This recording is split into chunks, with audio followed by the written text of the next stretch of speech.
My lord, your grace.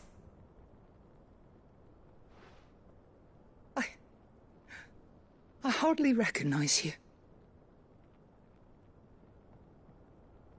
I am Goditha, retainer of House Rosfield, loyal servant to the Phoenix and his shields. Your father, the Archduke Elwyn, entrusted me with the delivery of a gift. I only hope you can forgive my tardiness in bringing it to you. Lift up your head, Lady Goditha. You have our gratitude for your service to our house and to our father. I merely did my duty, as any proud Rosarian would. My lady, perhaps you could explain a little more? What exactly is the gift you bring?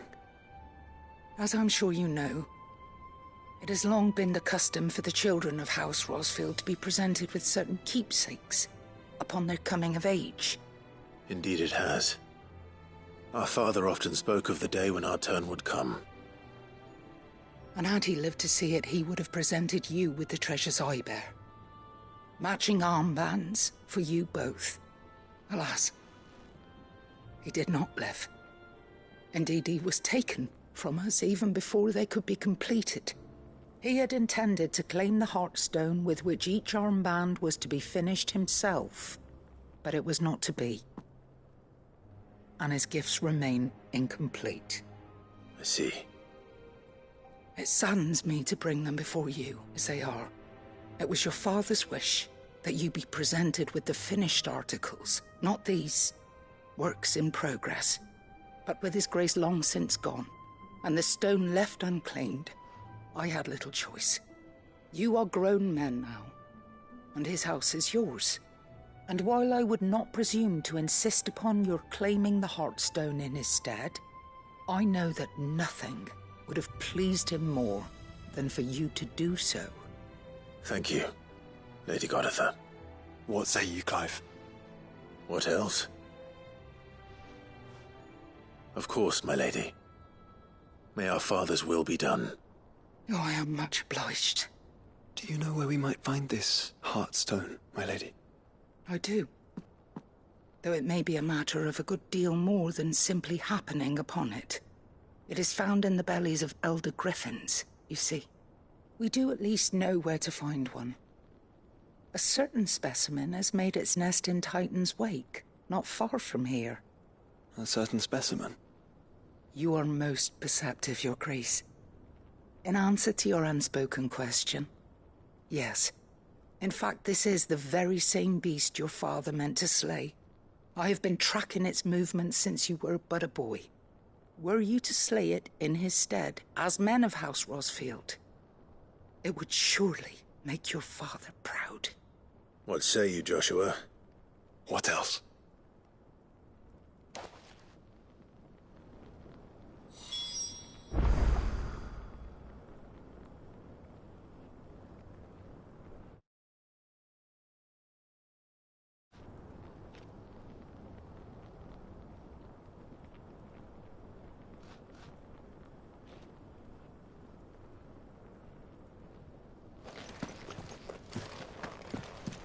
Titan's Wake is to the south of here. But we must not be hasty. The good lady has been disappointed once already.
Eyes peeled, Joshua.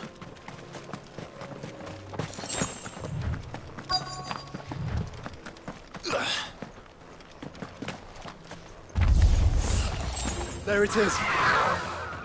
For House Rossfield.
Forgive me.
No mistakes.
Is this the Heartstone?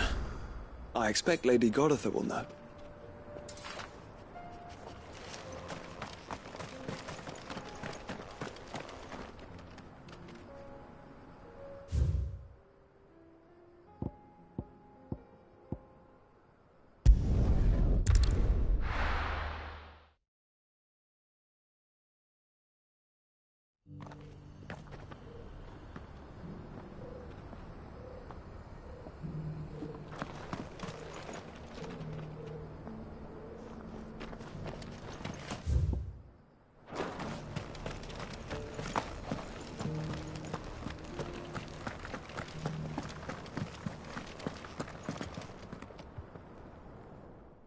Thank the Founder you were safe.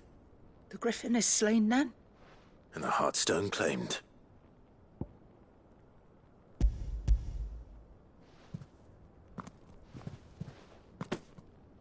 Yes.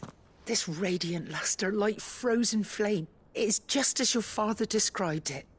Thank you, my lord. Your Grace. Your father would be so proud. Lady Goditha, the lapidary is ready. Thank you, Cyril. I will be with him shortly. If you would excuse me, I shall have the stone cut and set forthwith.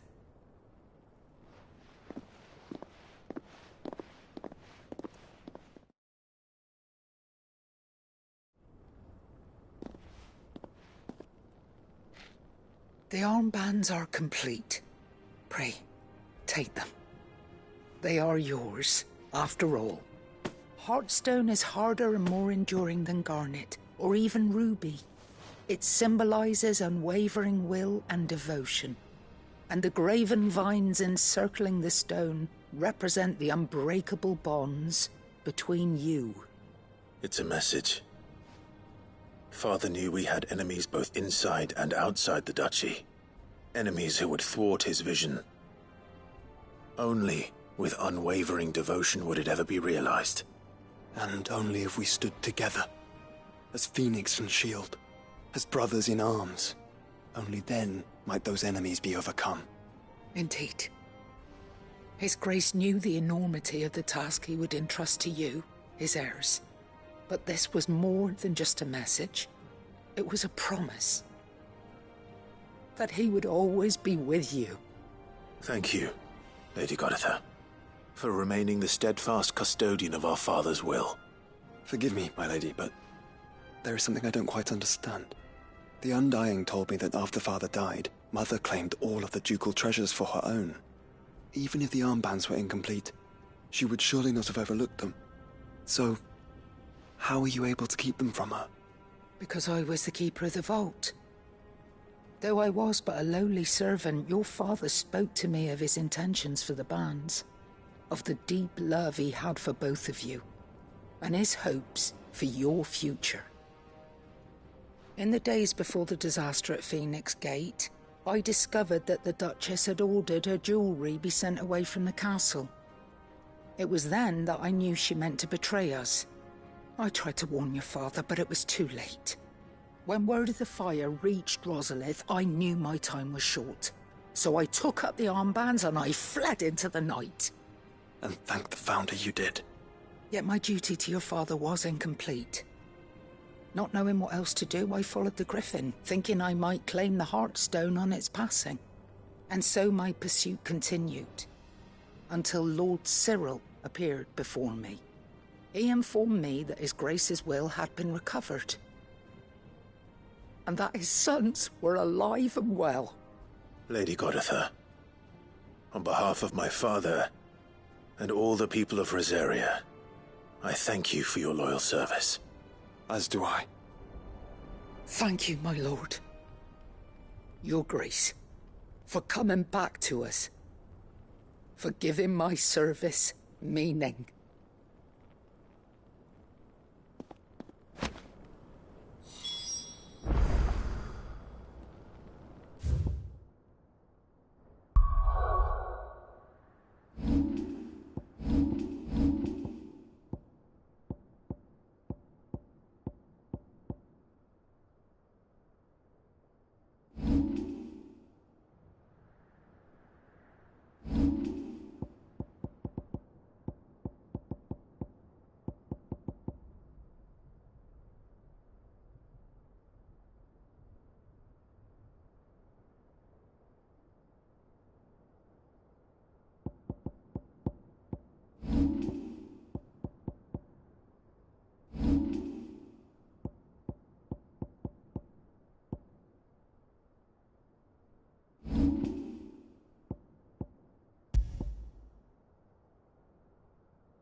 The bands suit you well.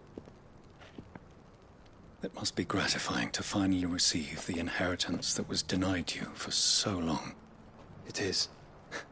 And we thank you for the part you played, Cyril. If you would permit me to play my part a little longer, might I suggest that you make your way to your father's memorial atop Hawkscry Cliff? Let him see that you have received his blessing, and that his vision lives on in you. I suppose it would be churlish not to. What do you say, Clive? Shall we pay Father a visit? I think we should. I was hoping to be able to offer him my thanks before we left for Origin. Your father's helm is enshrined there. It has been since the day we recovered it from Phoenix Gate. I prithee claim it, for it too is a part of your inheritance, and I do not doubt that your father would prefer it in your hands than perched upon some lonely rock. Thank you, Cyril.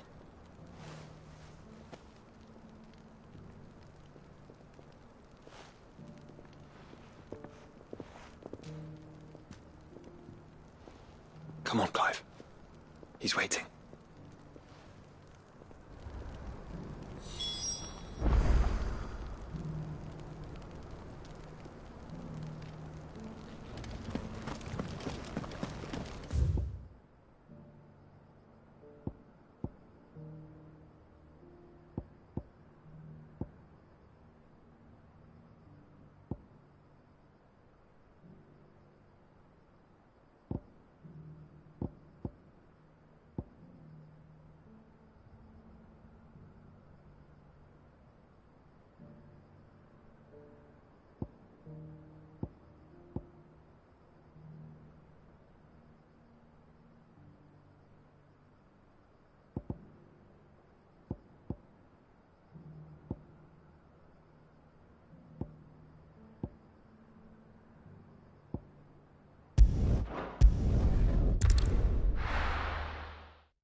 What are you looking for?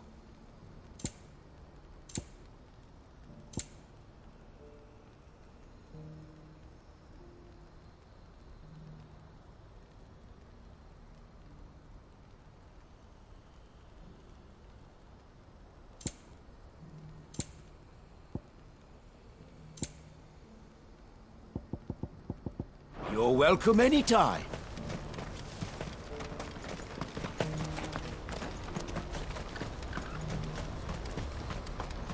Do you see that too?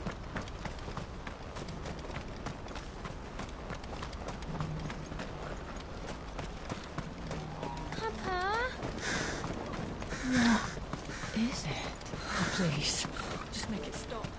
I'm scared. It's all right. I'm here.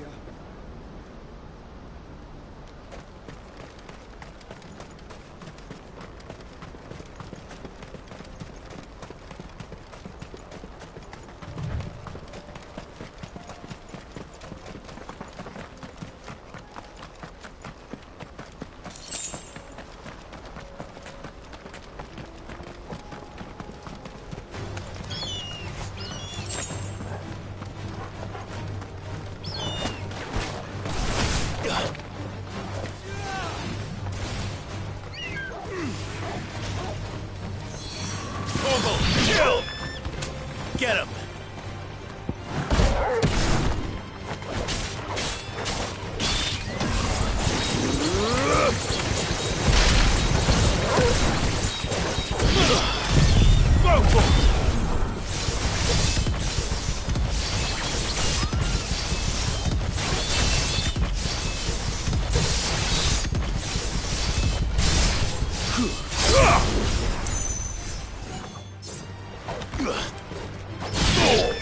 Sick him!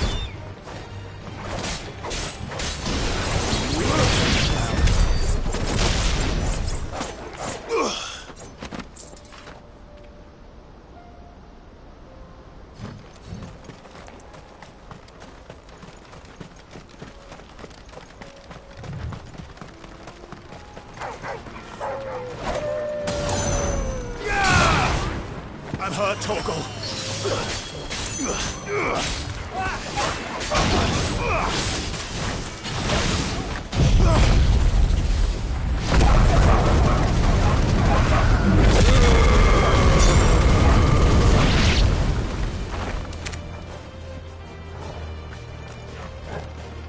All yours, Torgal.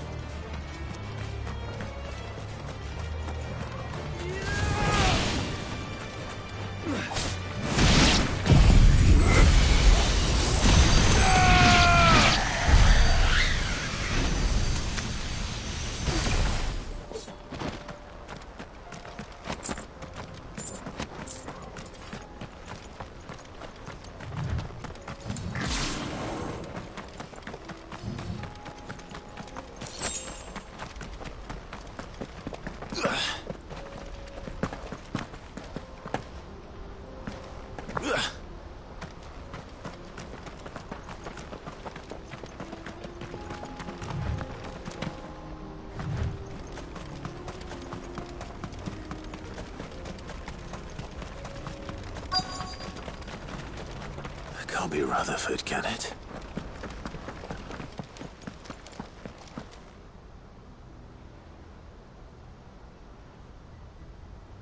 Turncoats and cowards, the lot of you! If it's a fight you want, it's a fight you shall have! Allow me. I don't need your... Please, Field Marshal, oblige him. This won't take long. You're right. It won't. Men, finish him.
A little longer than I'd have liked.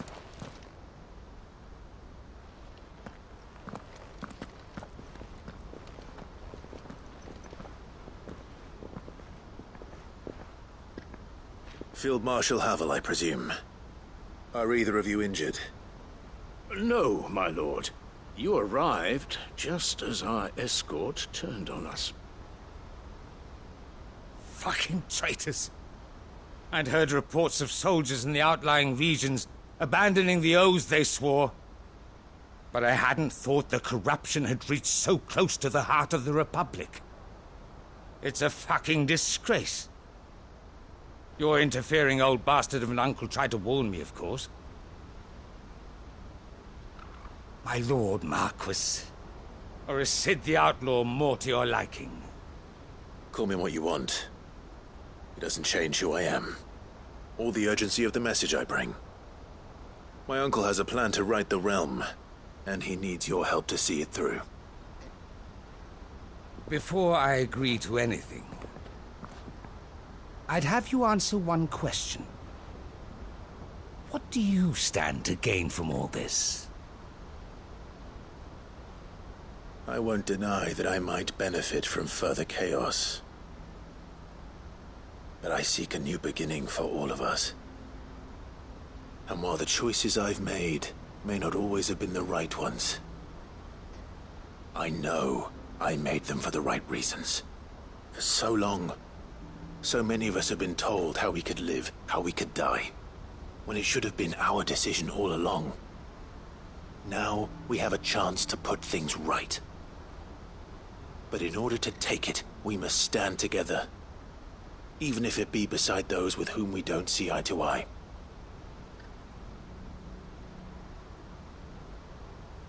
Certainly not the words I expected from an outlaw. But perhaps your uncle was right. You are no ordinary outlaw. I'll never hear the end of this. All right. I'll start by ordering my most trusted guard to bring the Dhalmekian fringes under control.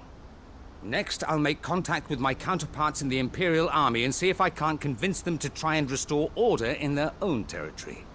Thank you, Field Marshal.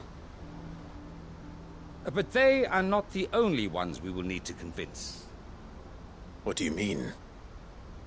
I don't doubt that I can bully some sense into a few generals. But those they answer to require a different kind of persuasion. And when it comes to honeyed words, well, we will need an envoy. One who can court even the most stubborn of statesmen. You, perhaps? I'm flattered. But I'm no diplomat either. And I have other problems to attend to. What we need is a skilled arbitrator. And I may know just the person. Is that so? And would he happen to be an outlaw too? Of a different kind, perhaps. Well, beggars can't be choosers. I suppose we'll all have to find a little of the outlaw in ourselves if we're to make it through this. Very well. Send your man to me right away. I shall.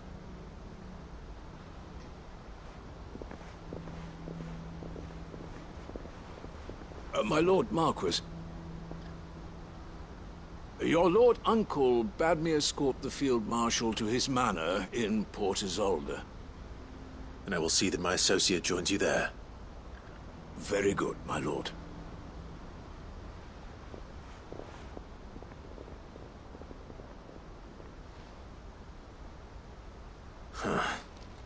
An envoy. I'm not sure I'm the man to talk anyone round. I can barely convince my brother to take his medicine. No. This is a job for someone with experience.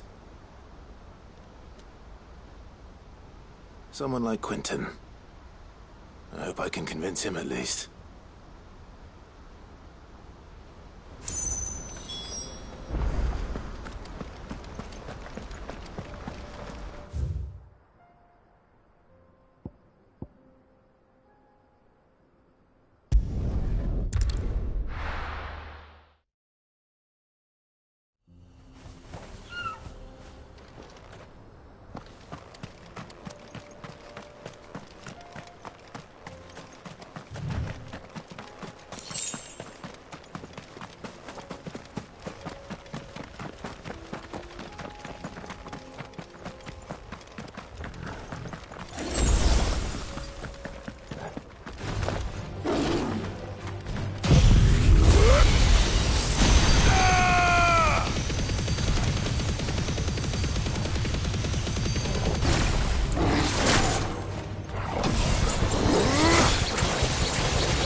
Again. Carava. If you were a tortoise, Torgal, where would you hide?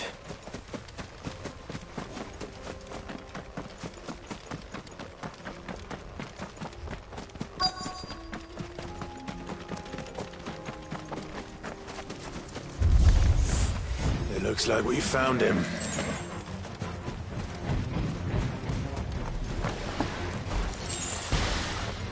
To me, boy! Now, Torgal! Sick him!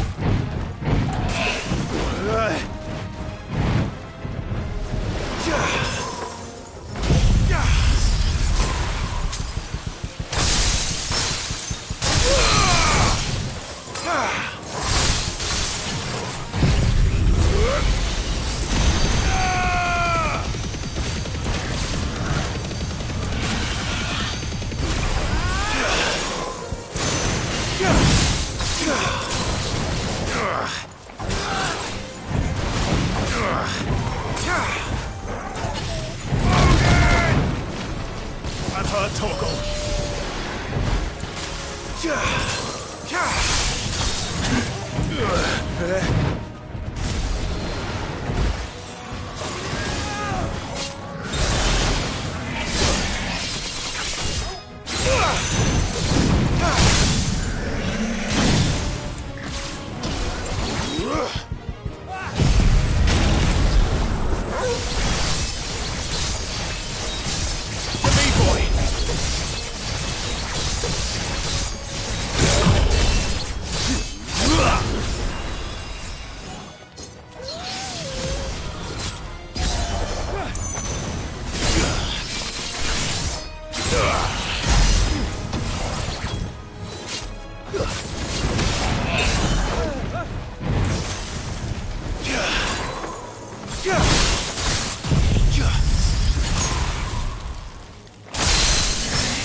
If Mid needs another, she can come and get it herself.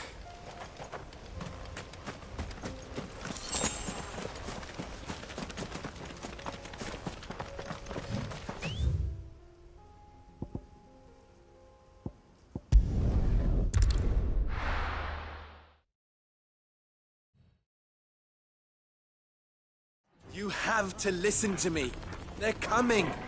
You need to evacuate. Know your place, bearer. How long do we have until these Why do Akashic they always arrive, have to do you make think? such a fuss outside? It's driving What's the away our commotion? customers.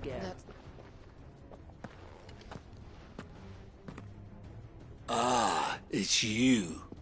What do you want, Lord Underhill? To pass on an important message. There's been an ether flood out in the Velcroy. The camp where the so-called League of Outlaws were gathering has been swallowed. They're no longer just bandits. They're Akashic now, and they could be here at any moment. You need to begin preparing for a full-scale evacuation right away. Oh, do we? And who was it who gave you this disturbing news, might I ask? Lubor, perhaps? The man spreading the same poison out in the square as we speak. You may believe his lies, my lord, but we know better. But why would he lie about something like this? Some twisted attempt at revenge, perhaps. If he had not been unmasked, he may well have been elected our leader. A great honor for one of his kind. One he might well feel aggrieved at having been denied. Lord Underhill, forgive me, but it has become all too evident where your sympathies lie. Lubor cannot be trusted, and neither, therefore, can you. You may not trust me, but for the sake of your people, ask yourselves if there is any chance that this is true. There isn't. You can be certain of that. Now be off with you. You're making a mistake. Come, Clive. If our words will not move them, then we must find another way to help save the town. You're right. Let's speak to Lord Ferda. It's driving away our customers.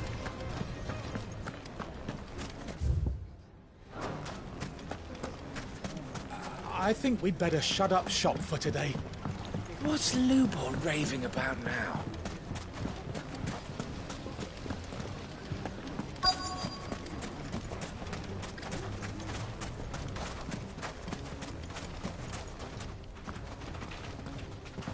Are you looking for something in particular?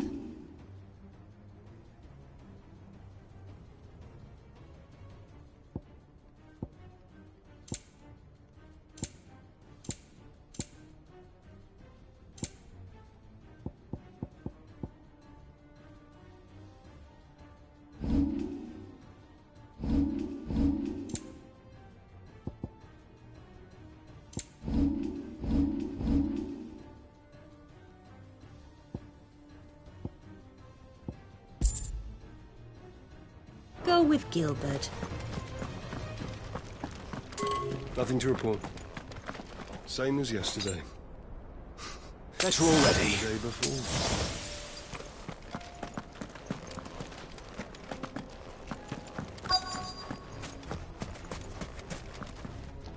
Anything I can interest you in? Here you are. An excellent choice. Lord Ferda. Cid, what's wrong? I went to warn Conrad and Natalie about the Akashic, but they wouldn't listen. They've convinced themselves that nothing Lubor says can be trusted. The bloody fools. Which means the town guard can't be counted on for support. But I can. If there's anything I can do to help you defend Dalamil, you only have to ask. I appreciate it. Cid! Ferda! I've been looking for you everywhere. Victor? I thought you'd left. I couldn't abandon a friend in need. And Lubor is in need at this very moment. Come quickly.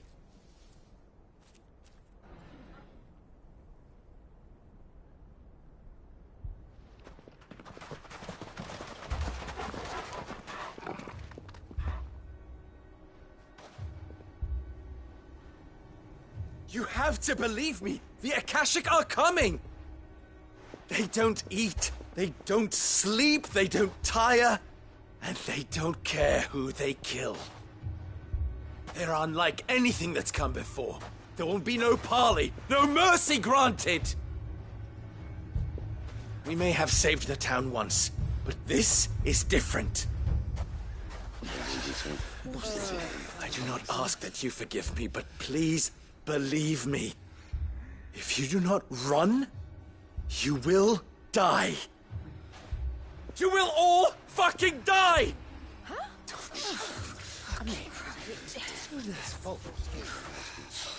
You'd like that, wouldn't you, bearer? Yeah, with us out of the way, your kind will be free to claim Dalimil for yourselves. You who should run! Run, bearer! Yeah, run! Run! Far, far away! Run! Just go! Yeah. Yes! Go! Come on, then. Go on! Just go. Lubor. Wait. Someone's coming. Go. Come on! Stop! You're hurting him!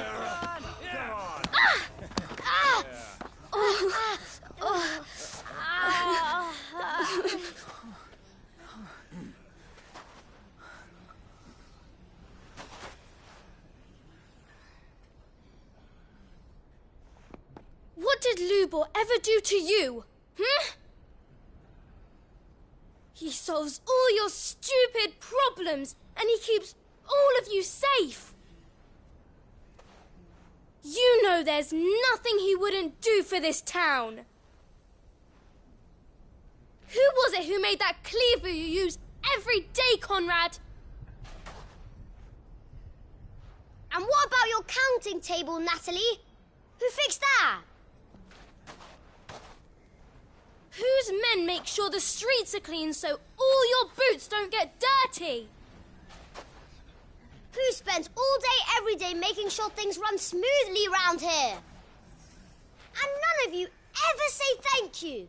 Ever. But did Lubor ever complain? Well, does he ever stop smiling? He keeps this whole place going. And you act like it doesn't even exist.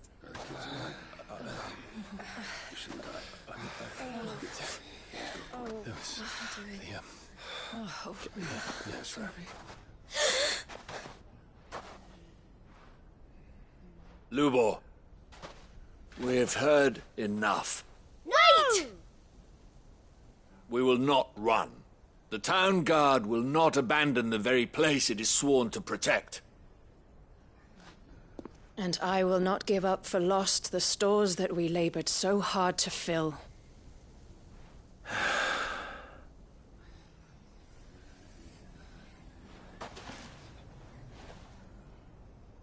So tell us, how do you propose we deal with these Akashic of yours?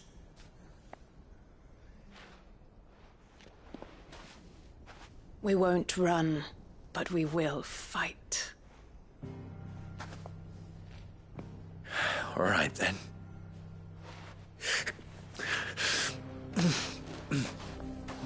Fine.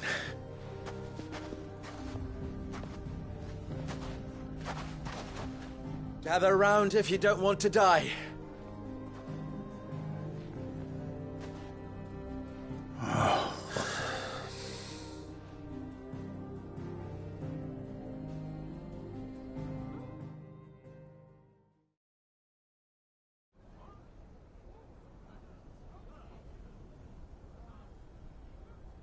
Allow me to explain the situation.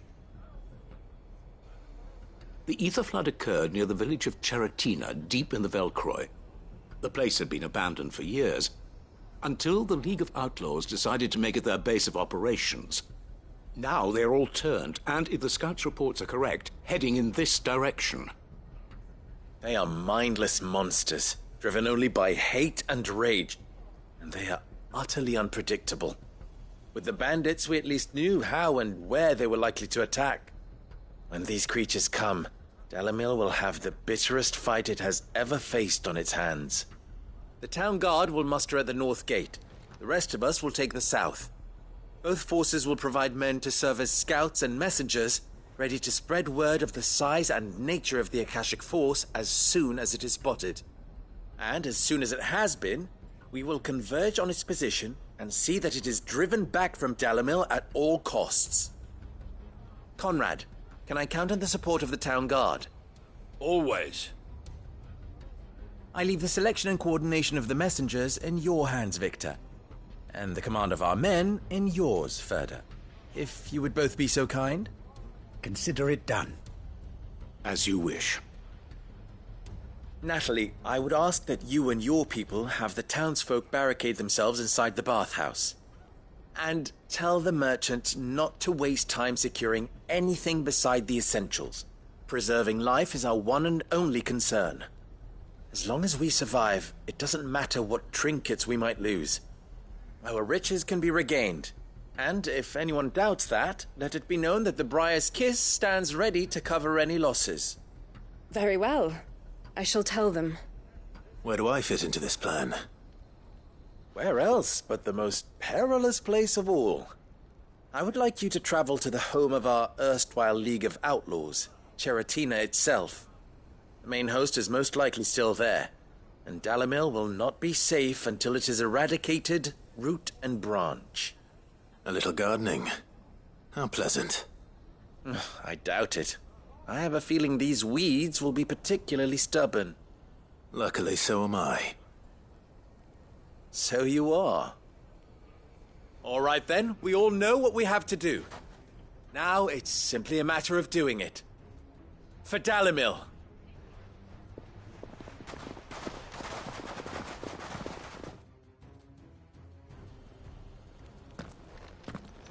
Looks like everyone's ready.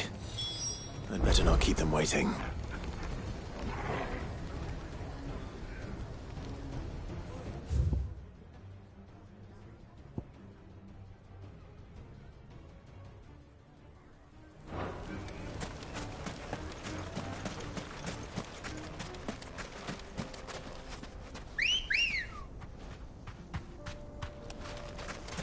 Good girl. Fly, Ambrosia. Good. That will keep... The north Any gate man is sighting an Akashic is to raise the alarm.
Well, this isn't at all foreboding.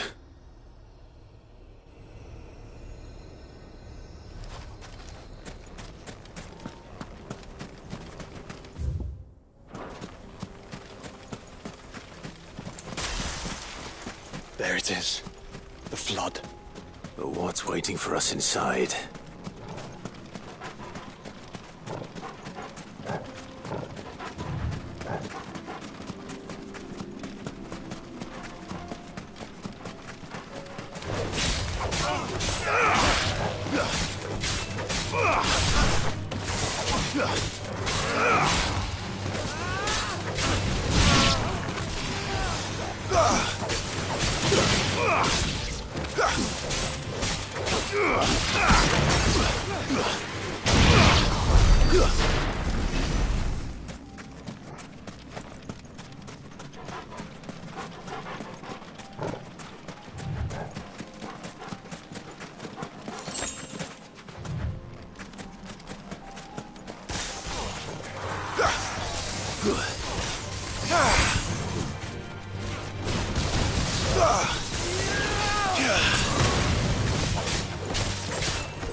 Can't leave a single one alive.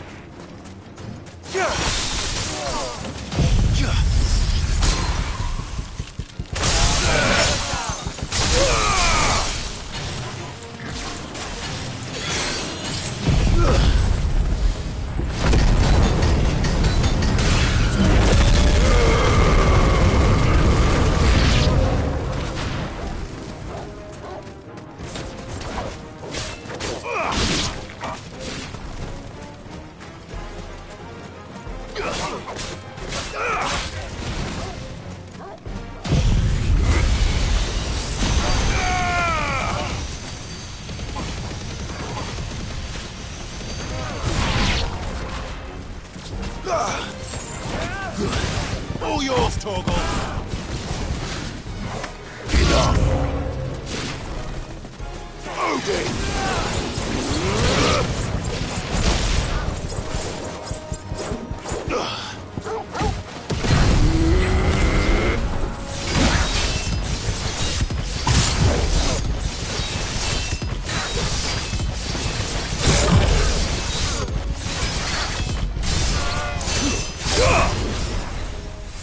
All yours, Torgal.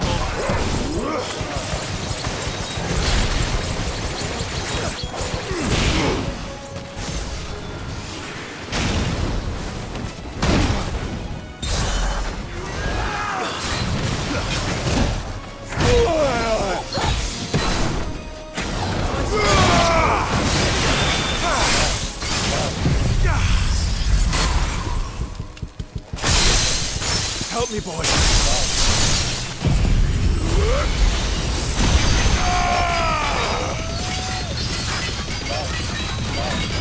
It's over.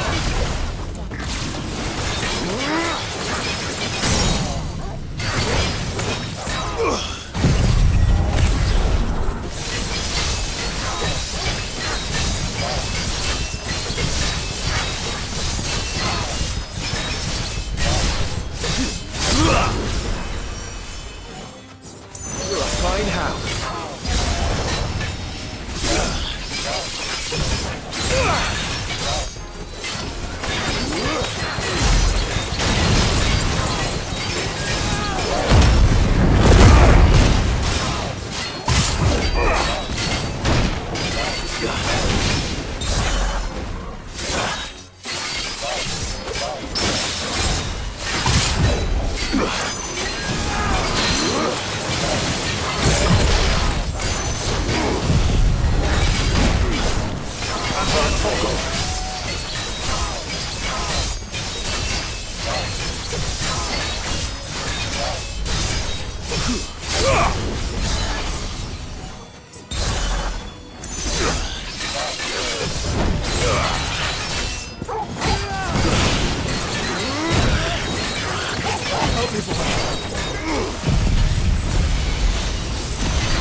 The League is disbanded.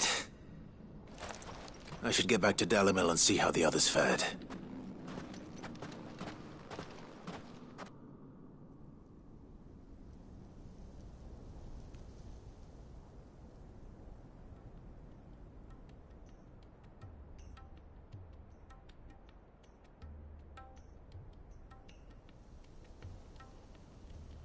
All the Akashic we were able to find have been dealt with. Seems that might be the last of them.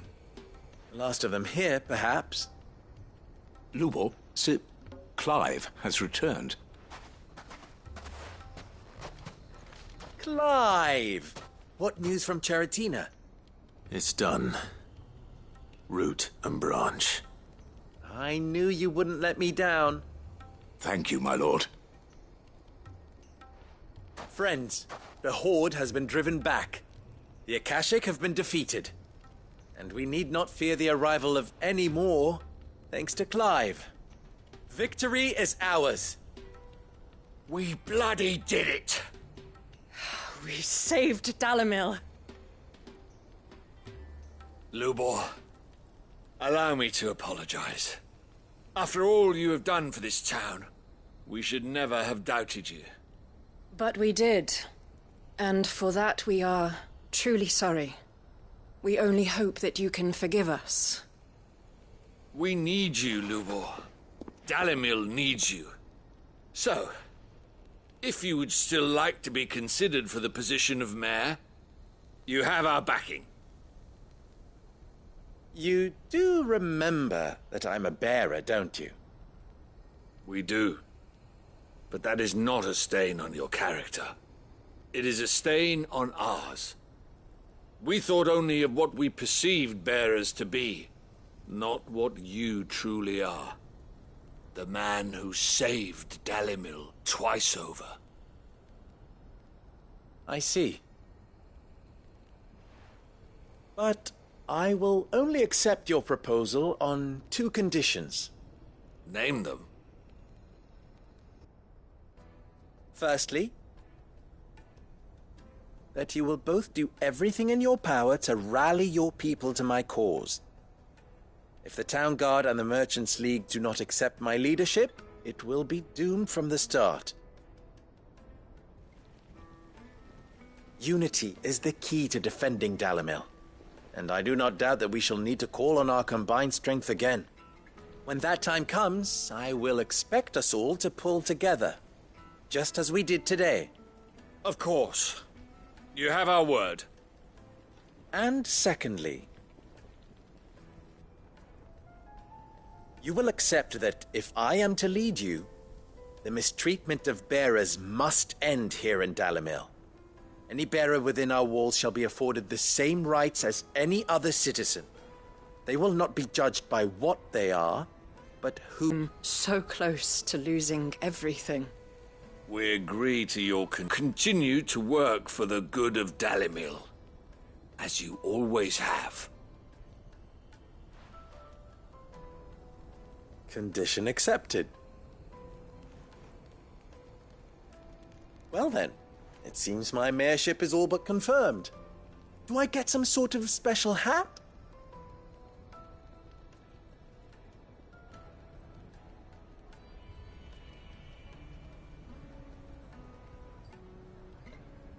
How fickle fate can be.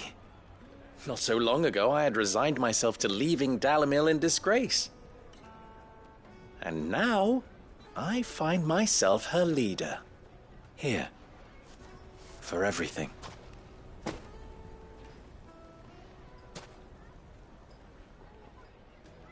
Lubor. About the children. Fear not. You are, of course, relieved of your responsibility. I would sooner face another horde of Akashic than see them brought up as outlaws. I'll make sure they're safe here. I don't doubt that you will. And not just the children, but everyone in Dalimil. I'll do my best. Can't have all your hard work going to waste.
what do I owe the honor?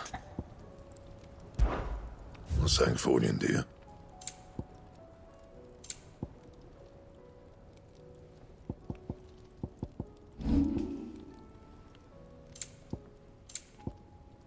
That it? Fine.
Unwavering will and an unbreakable bond.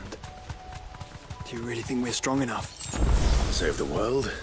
Of course. To have overcome Father's political enemies. Of that I'm less certain. Especially knowing what we know now. What Mother was truly capable of. But perhaps these bands would have helped. Knowing he was with us would have made all the difference.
No need to ride from here.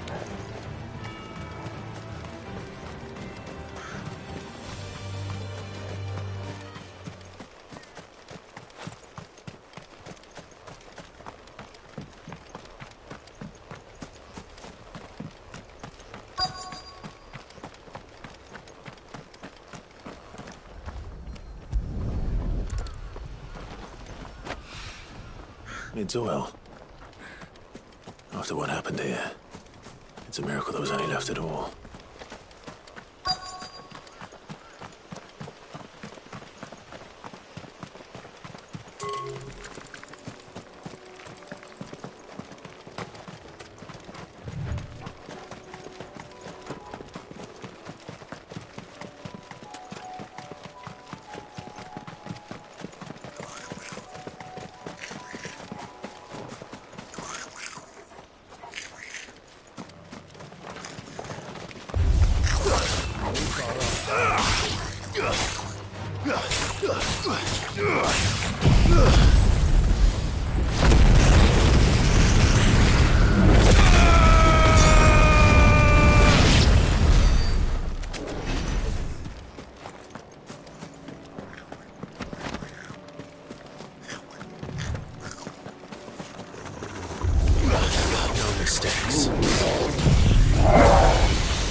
All yours, Torgal.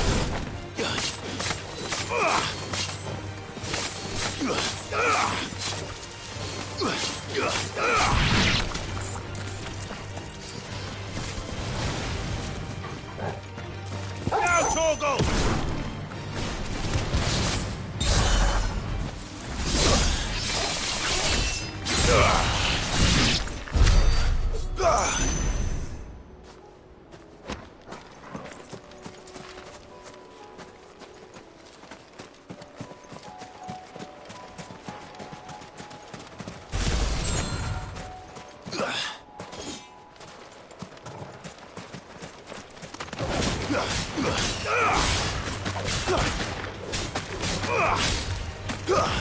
All yours, Torgal!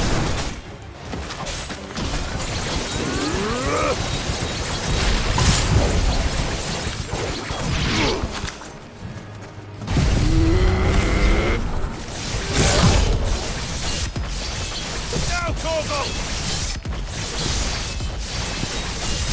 Help me, boy.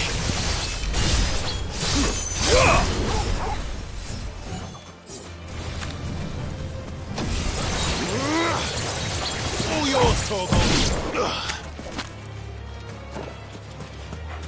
Torgal, kill! Sickle!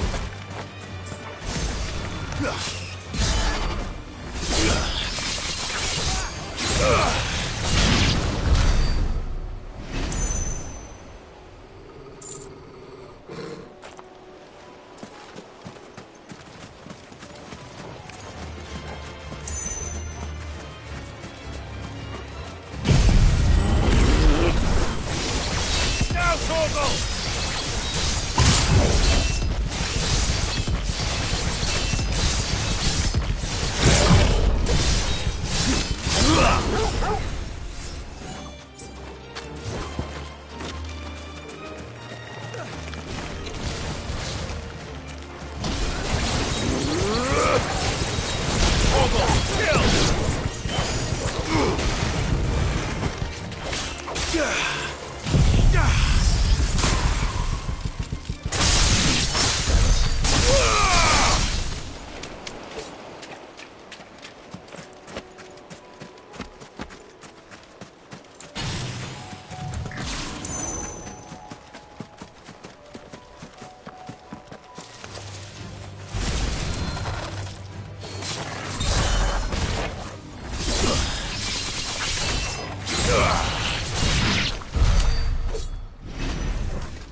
Torgal.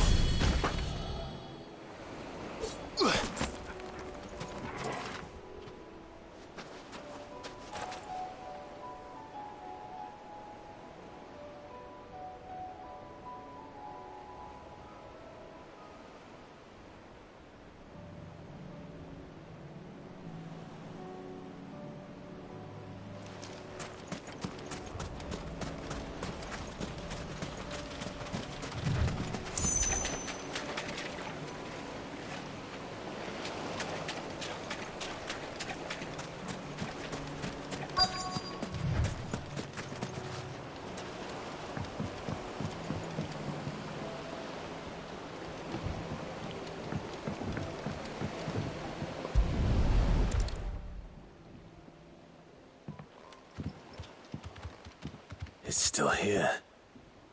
After all these years. A lot smaller than I remember. And you're a lot bigger. You might have to swim, boy.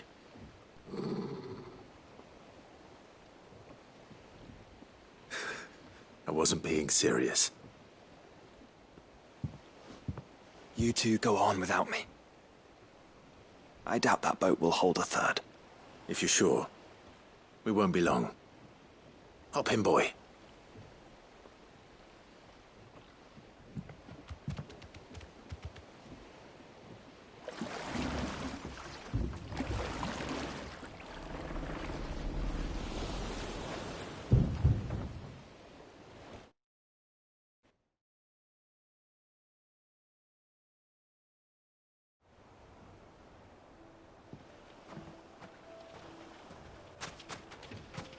This place hasn't changed at all.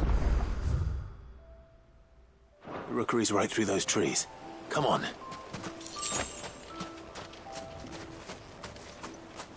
Race you there? I bet I could still beat you.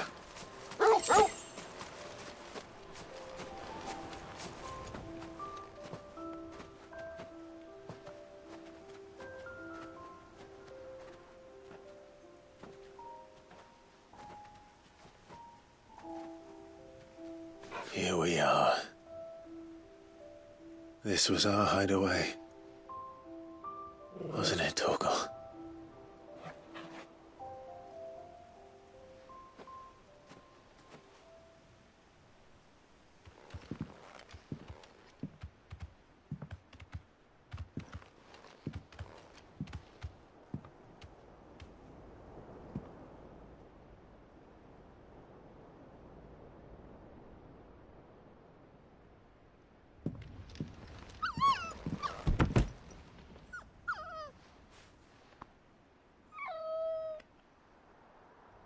Coming here helped me to forget who I was. Or wasn't. Prince, shield. Son his mother could love. Had I been any one of those things? Perhaps.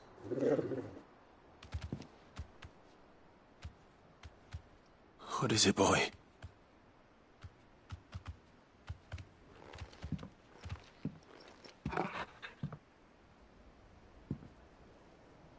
This is all from the castle. In Phoenix Gate. Did you bring these here?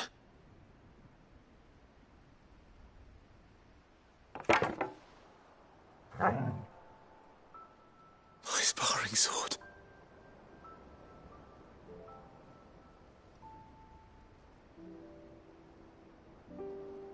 Well, well. You never stopped looking for me, did you, boy?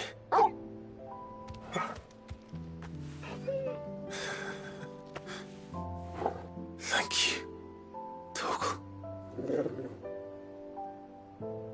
For never giving up. For never forgetting.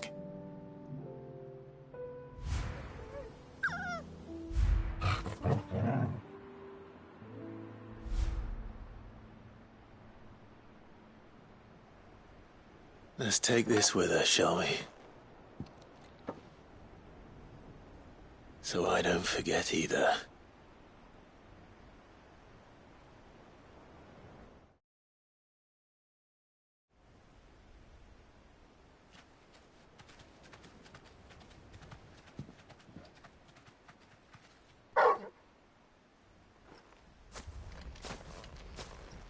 That's not the way back to the boat, Torgal. All right. I'm coming.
think I know where we're going.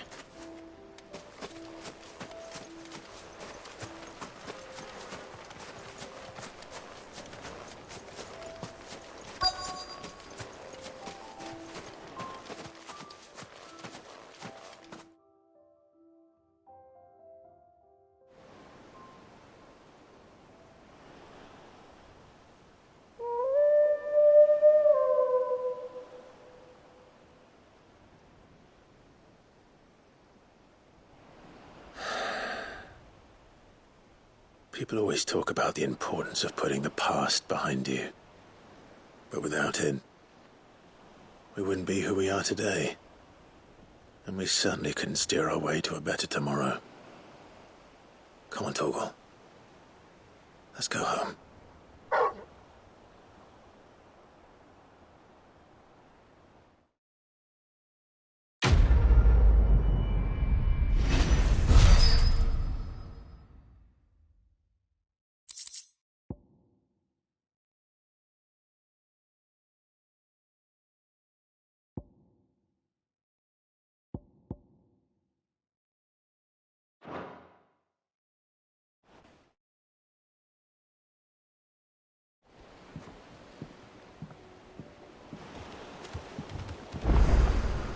Sorry for the wait. We're ready.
I better get these materials to Mid so she can finish her prototype.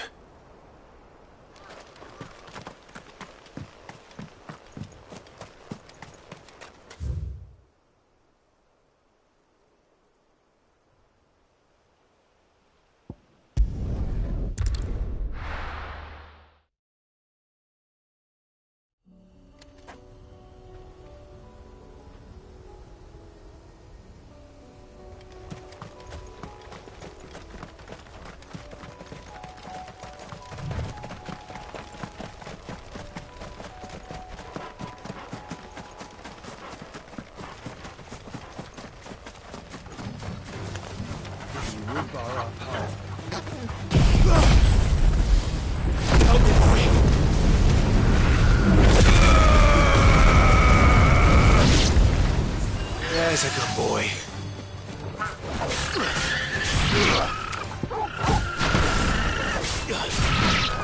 Torgal, kill! Go, Torgal! Down, Torgal!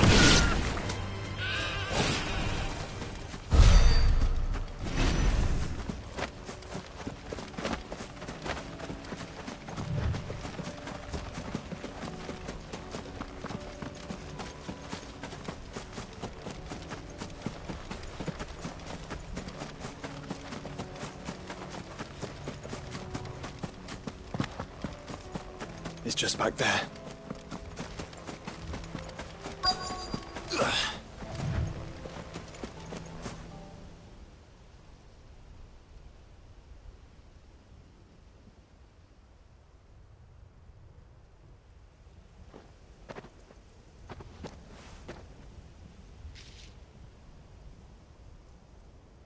Father always fought for what he believed was right.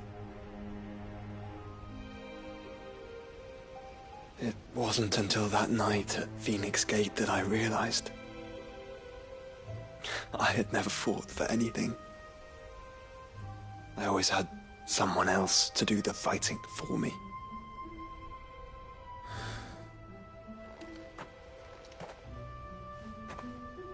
No matter how fate conspired against him, he never lost heart, never looked back, never stopped fighting.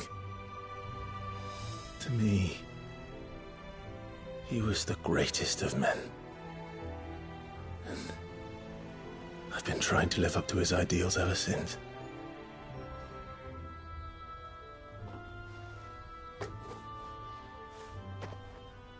We all have, Clive. We all have. And we'll keep trying. Because that's what he would have wanted. What he would have done himself. Even if it meant standing against the very gods in the heavens. I shall be borrowing this, Father, if I may. That you might watch over us as we follow in your footsteps.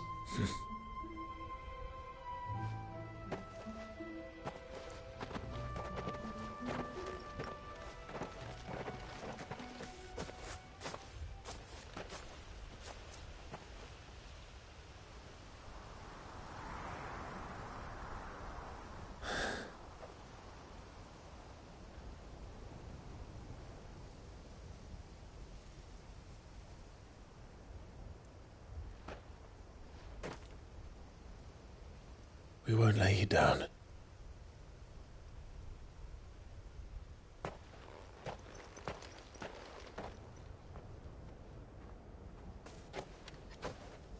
Onward then.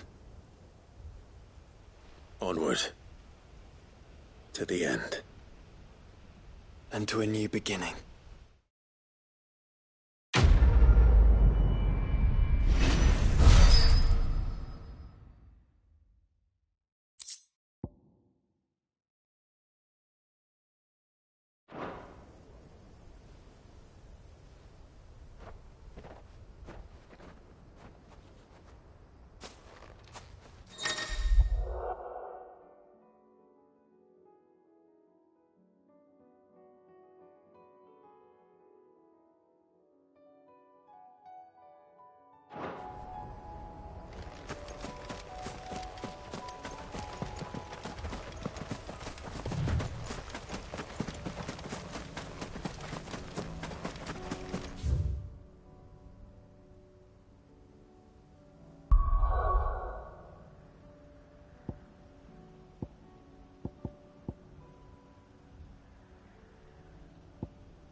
I would speak with this Duke.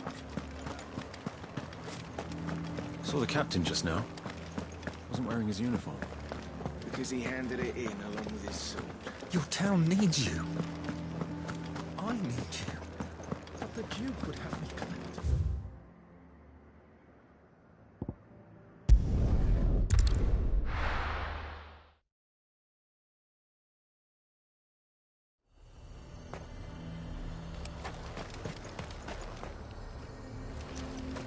He'd have our coin, our stock and our stores, and we're just supposed So you are content to abandon...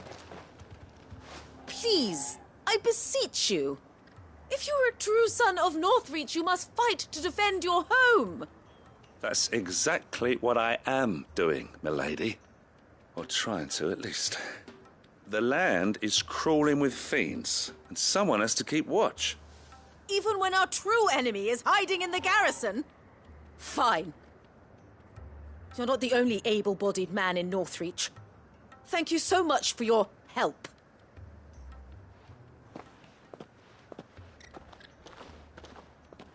She cornered you too, then? Could hardly get a word in edgeways. Like father, like daughter, eh?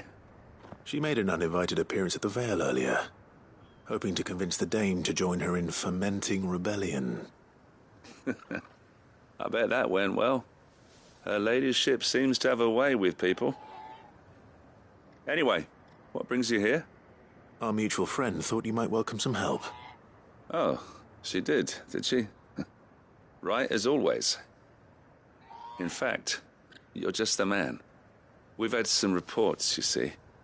Sightings of, you know what. They're back. Seems that way. All over, too. We haven't been able to confirm anything yet, but if you're willing, you could go and see what's what. Right. Where should I look? You know Grieger's Weep? One of the sightings places them somewhere on its shores. I'm on my way. Thank you, Clive. I'll look into one of the other sightings. Let's rendezvous back here later.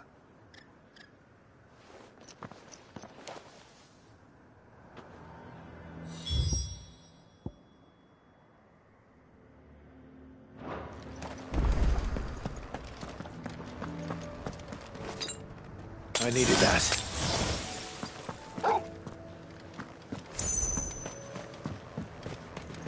He'd have our coin, our stock and our stalls. Welcome, welcome.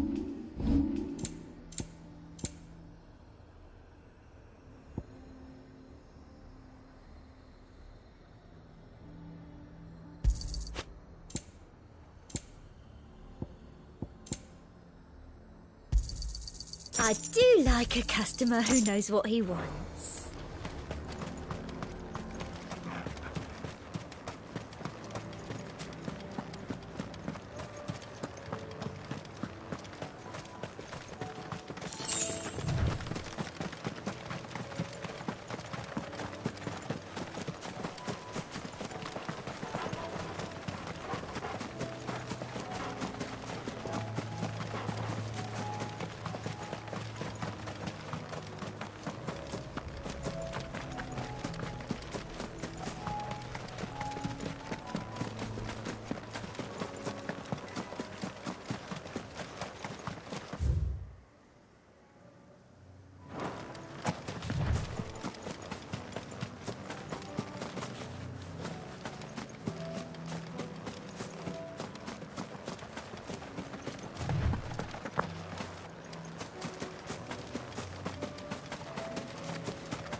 Damn it. The reports were true. I need to stop them before they get to the town.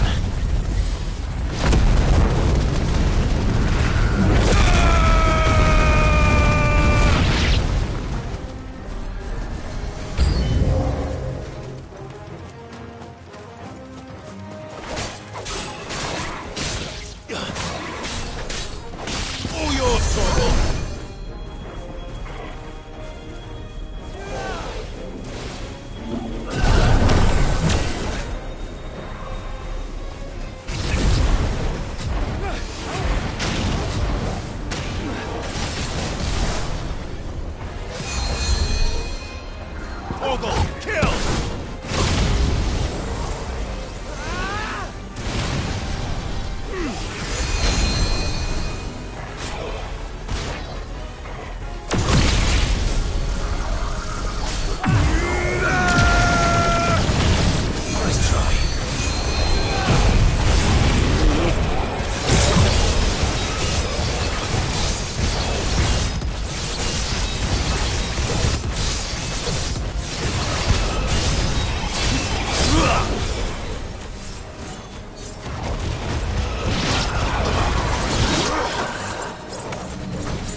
Call that a test, Ultima? Clive, it's me. Are you all right? I am. But it seems the reports were true. The thralls have returned. I dispatched the few that I found, though. Well, that's something, I suppose. But what were they doing south of town? They all came from the north last time. We might be able to fend off an attack from one side or the other, but from both? Do you have eyes in the north?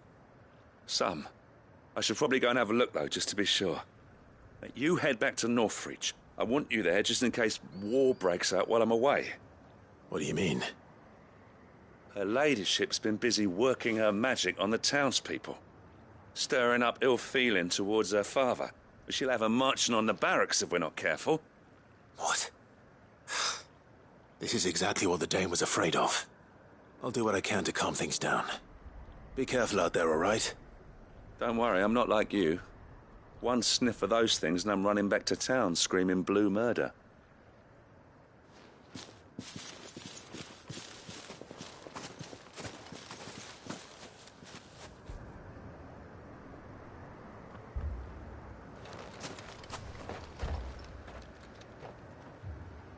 Do you not see, Father?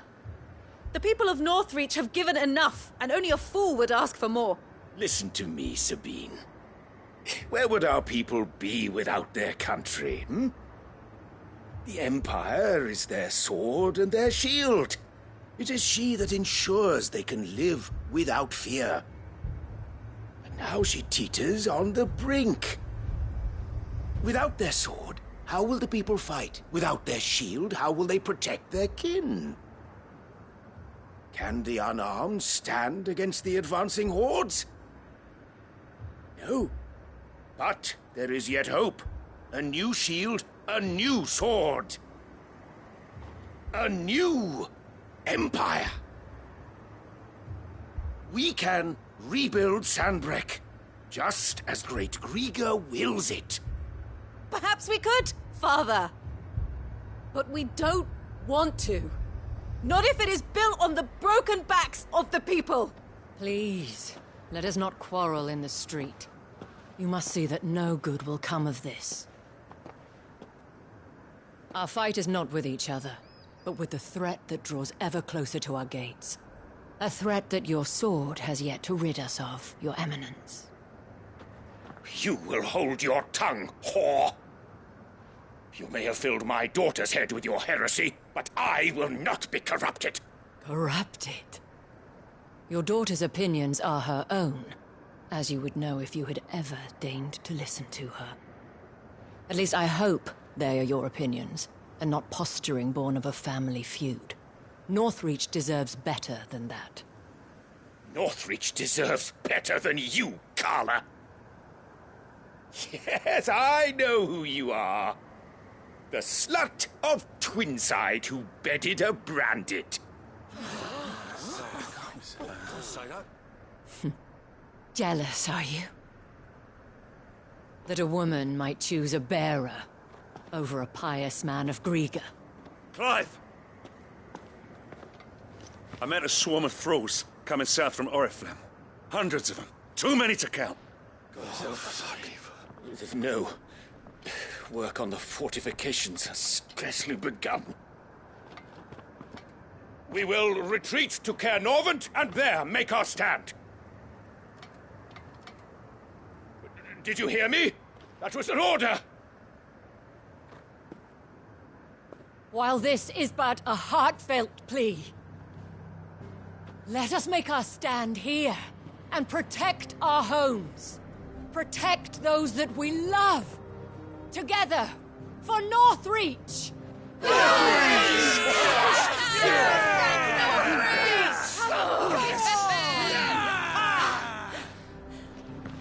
You heard the dame.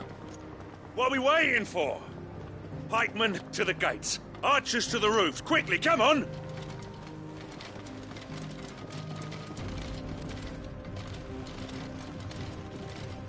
But she is but a common... Whore, yes. And we'd follow her to the gates of hell.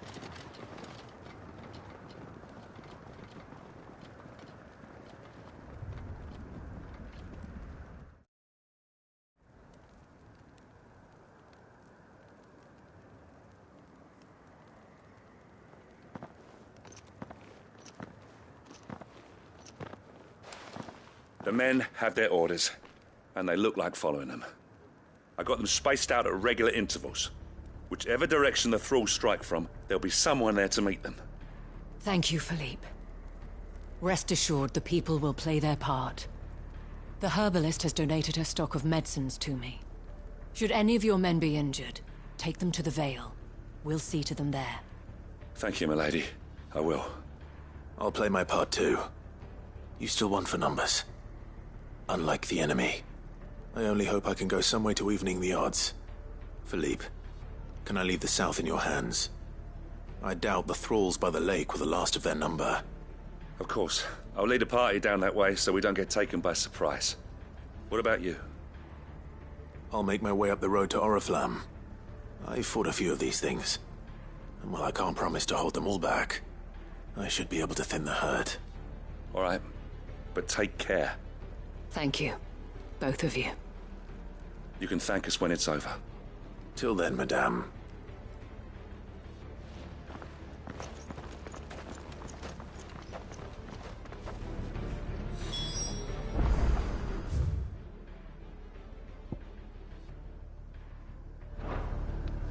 When the fighting begins, we can take refuge.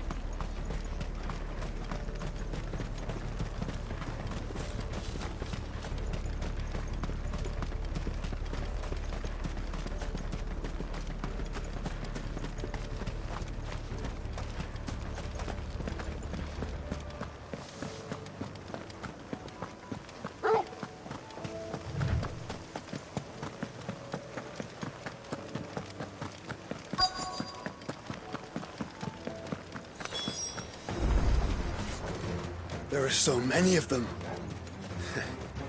Not for long.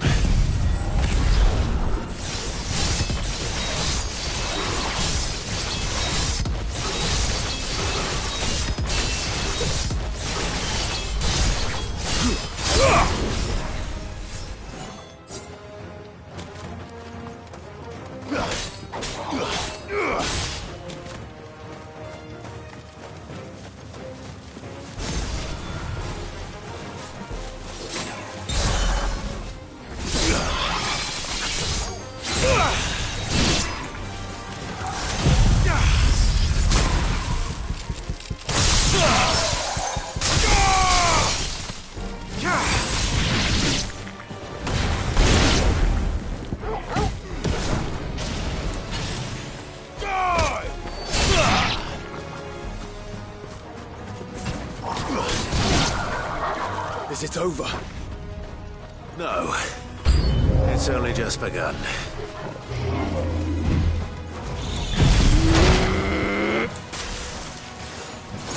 I'm hurt, Torgal.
All yours, Torgal.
That looks to be the last of them. I wonder how the others fared. Better hurry back to town. Come on, Torgal.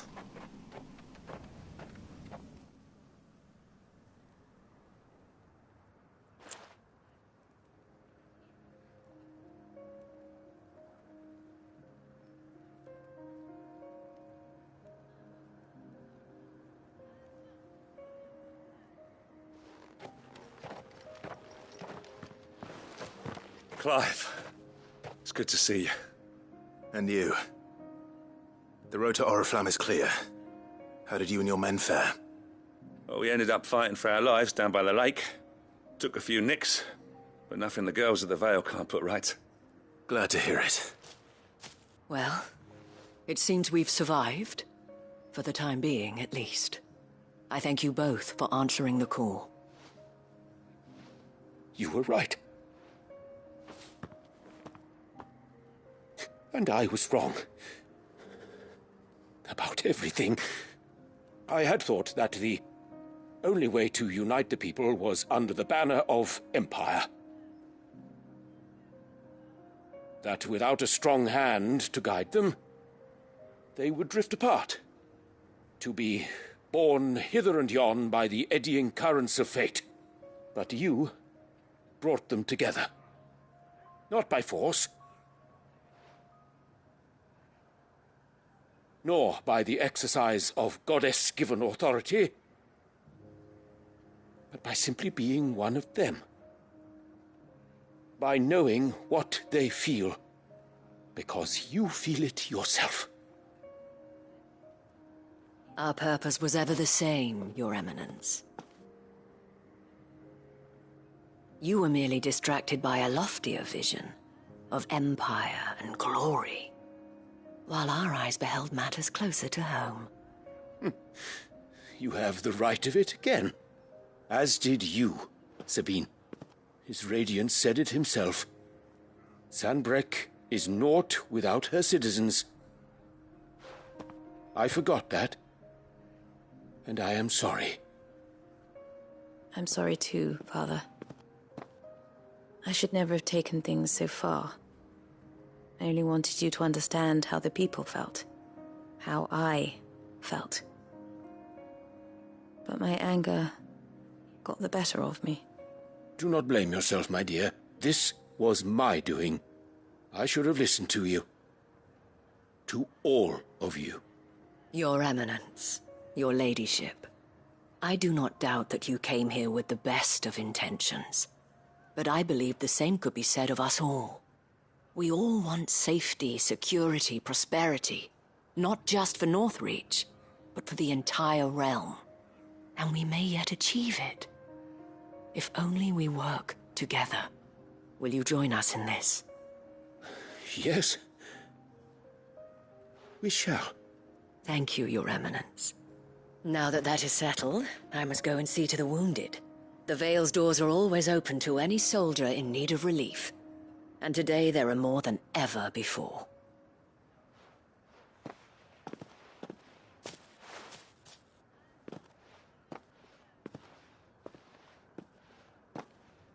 Madame Isabel is a rare soul indeed.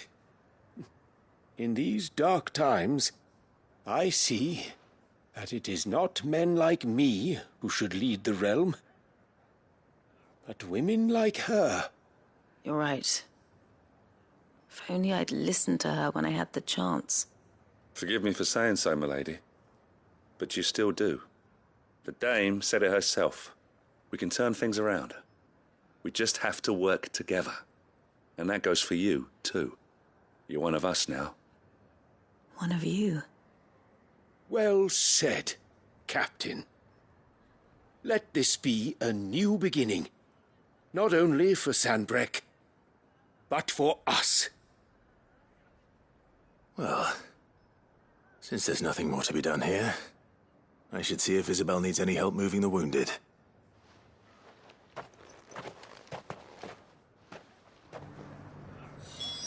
Can we get you anything?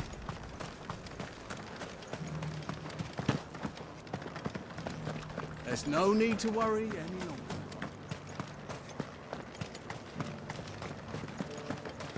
saw several soldiers being carried to the Vale.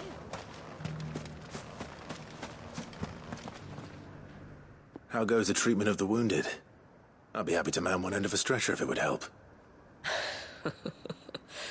You've helped quite enough for one day, Clive. Thank you. Don't mention it. Oh, but I must. After all you've done for this town, it is the very least you deserve. Tell me, if Northreach had fallen, what would you have done? A woman of your means could find a home anywhere in the realm, but I sense you would rather have died here. It's a long story. For you, madame, I have all the time in the world.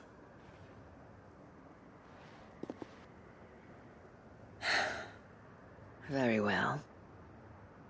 Long ago, I had a life in the Crystalline Dominion. I was Carla then, courtesan to the nobility. So sought after was I that it was only they who could afford my time. Alas, those halcyon days were not to last. For naive as I was, I fell in love with a bearer. He was my master's guard, the gentlest man I have ever known. After they discovered us together, he was whipped bloody and forbidden from ever looking at me again. And so we fled. Not that we had anywhere to flee to. We wandered, aimless and starving, half dreading, half praying that the next day would be our last. Until we found ourselves here, in Northreach. It was the Vale that took us in, that fed us, clothed us, and healed our hurts. Those that could be healed, at least. My love was already too far gone. He passed away. He did. Not long after we arrived. But at least we were able to share a few moments of peace before the end. It was the greatest gift I have ever received. But the generosity of this town and her people did not end there. The men and women of the Vale supported me through my grief. Shared in it, though I was still a stranger to them. They treated me like a sister. And so I swore that I would always do the same. That I would return the kindness that Northreach showed me. That I would repay my debt to the Vale.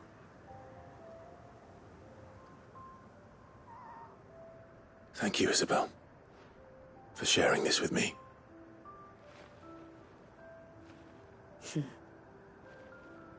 You're a lot like him, you know.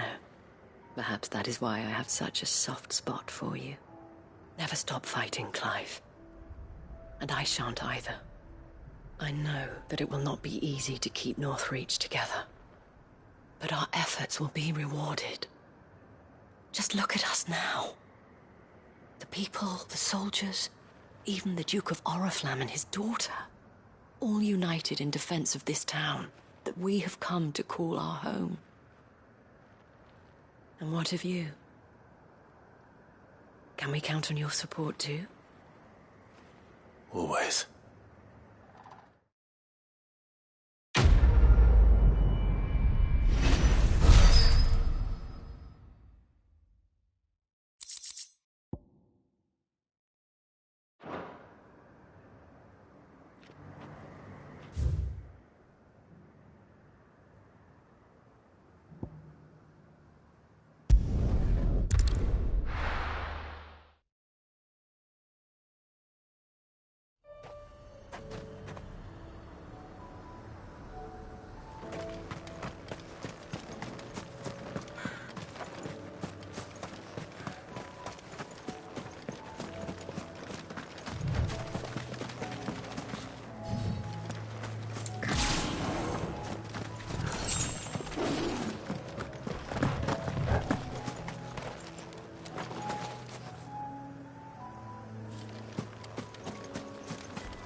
Mistakes.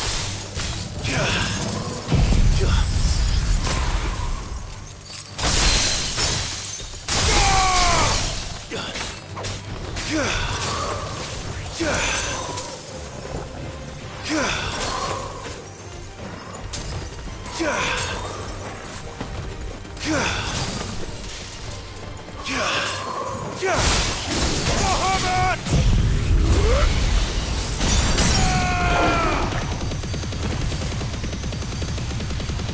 is our chance.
Not good.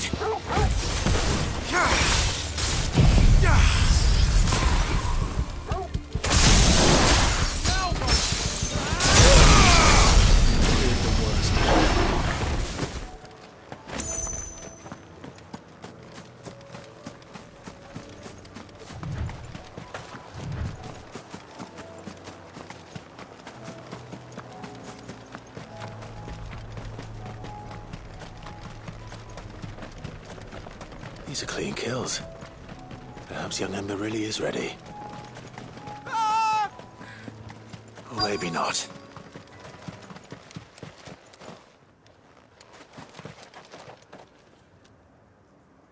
Damn it. Ember, draw your sword! I can't! Then run! If you want him, you'll have to go through me.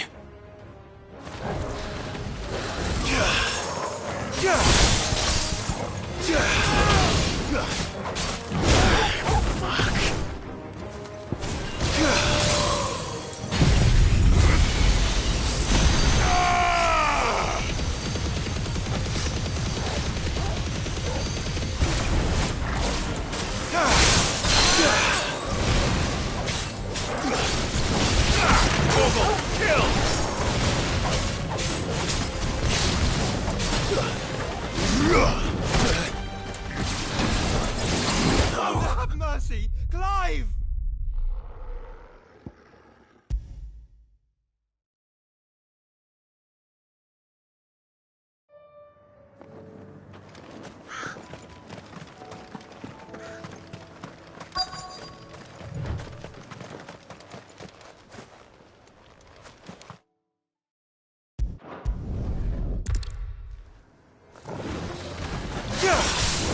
Come on!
Ember, are you...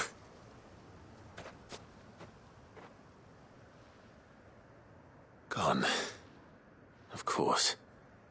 Scouts really are a rare breed. Back to Northreach it is, then.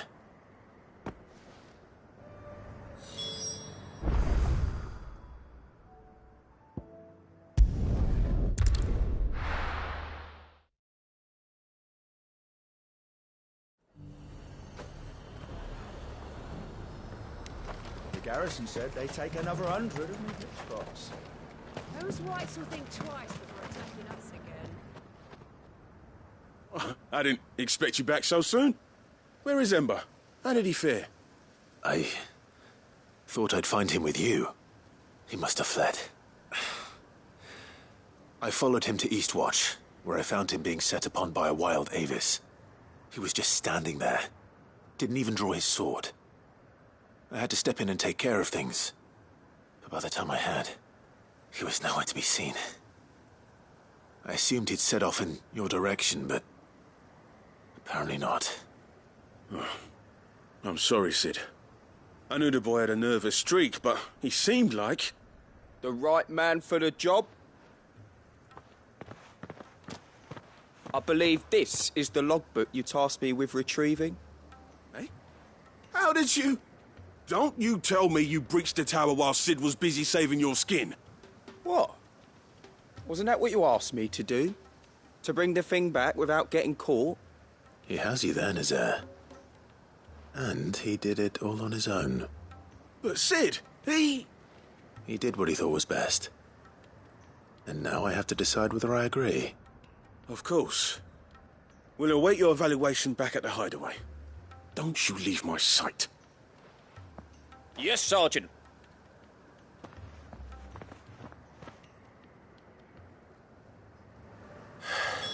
This won't be an easy decision.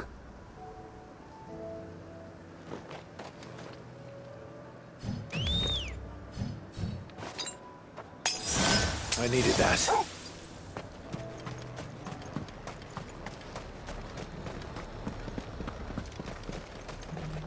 Do you see anything you like? You've a keen eye. An excellent choice. Come back again. Got any more of those special elixirs?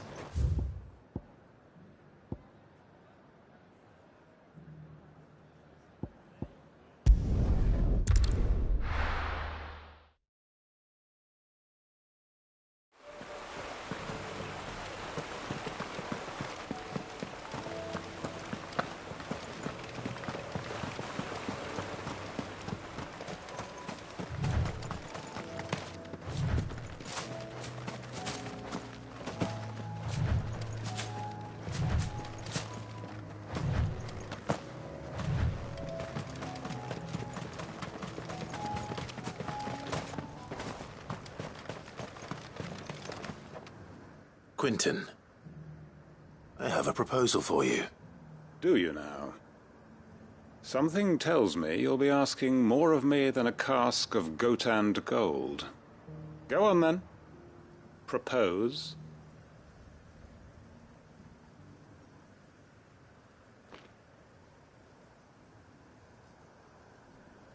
You'd have me convince the chiefs and chamberlains of the realm that they should simply swallow their pride and do the one thing that has proved impossible for thousands of years. Was there anything else? Perhaps I can fetch you a meat pie as well. I know it's a lot to ask, but I can think of none better suited to the role. And you'd have me give up what little I have left to do it. I told you, Clive. The people of Lostwing are my family, and I cannot abandon them. You'll have to find someone else. I'm sorry to hear that. So am I. And why might that be? What he's asking. How's it any different to what you've done so far? They want you to speak for those who can't speak for themselves. That's what you do best. If it's the vineyard you're worried about, we'll see that the grapes are picked and the tons filled. You know we will. It's not that. Then what is it? You said yourself we're family. Don't you trust us? You know that's not what I'm... Then what are you saying? That only we are worth saving? Why turn your back on everyone else? You convinced us we could build new lives for ourselves, and if you can do that, who's to say you couldn't convince the entire realm? A stirring argument. I fear that any rejoinder I make might fall somewhat flat by comparison. So you'll join us? Where do you need me? Field Marshal Havel will want to speak with you in person. He's currently in Port Isolde. I can arrange for a party of Cursebreakers to accompany you there. That would be very much appreciated. I hear the roads are far from safe these days. Hopefully not for long. My uncle will want to know that his plan is taking shape.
Caution, brother.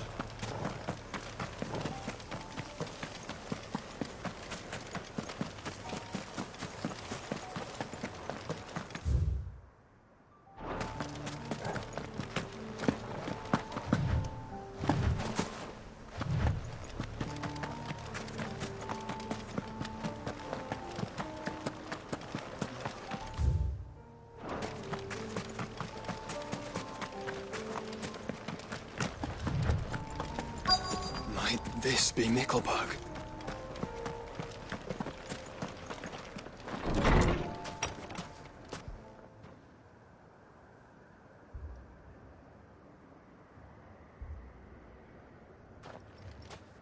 These people aren't turned. And the village seems safe enough at least.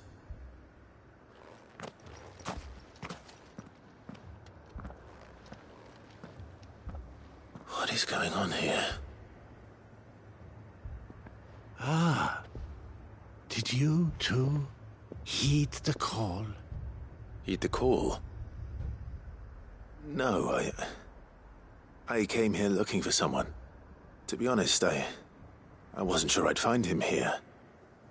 Let alone all of you. Is that so?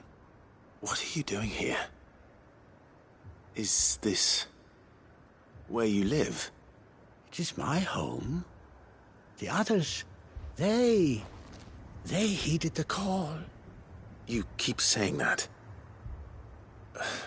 What do you mean? They came here to perform the rite, just as King Barnabas instructed. This village is their altar, where they shall cast their shoals upon the gentle waters and give themselves to the Lord. Give themselves? Oh, Lord, cleanse us of our sins. Let us be reborn in your loving arms. Free us from the torment of this mortal realm. They want to be saved. Forgive me, but did another foreigner like me come here? He was probably wearing a cowl. You mean the traveler from Storm? Yes. He is staying at my house, toward the rear of the village. Thank you. If you don't mind, I'll go and greet him. They seek the same salvation Barnabas did. At least the third chair still lives. Let's go and find him. Let us be made pure. Let us be made divine.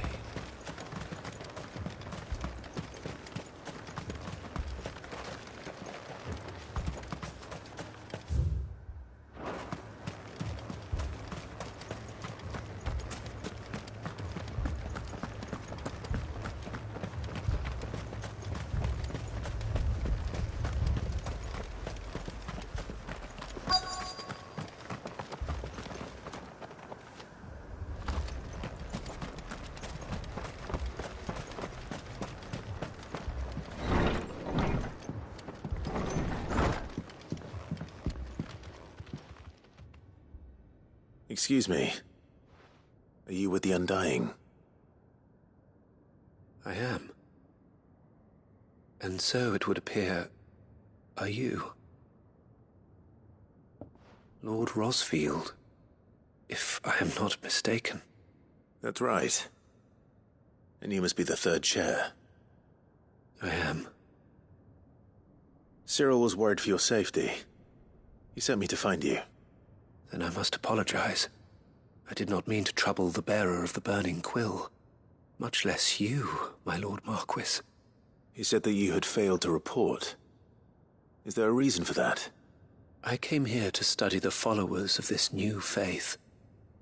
But the more I learned of them, the more my own faith began to falter. You have seen them at their prayers, have you not? They devote themselves to the veneration of their Lord with a fervor I have never seen before. Praying night and day that they might be rid of their wicked wills and reborn in their Saviour's light. Not that they might be granted respite from their worldly woes, but so that they might continue to serve him. Serve him with all of their beings.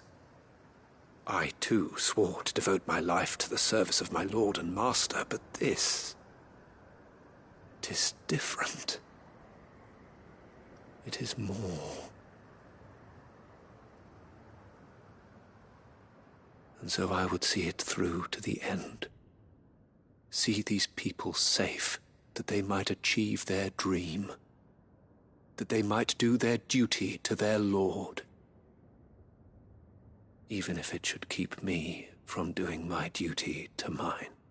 You do understand what their dream is, don't you? I do, my lord. They would cast aside their wills and become Akashic.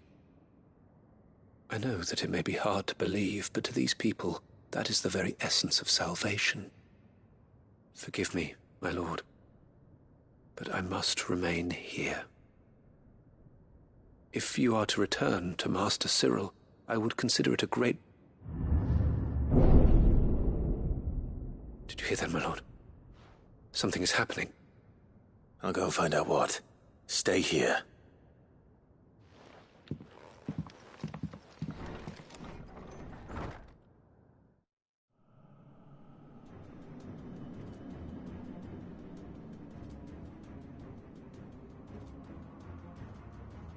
An ether flood. Oh no. There must be something I can do.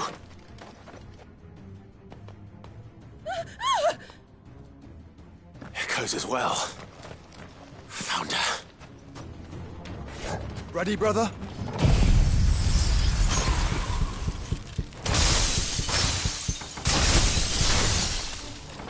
Ready.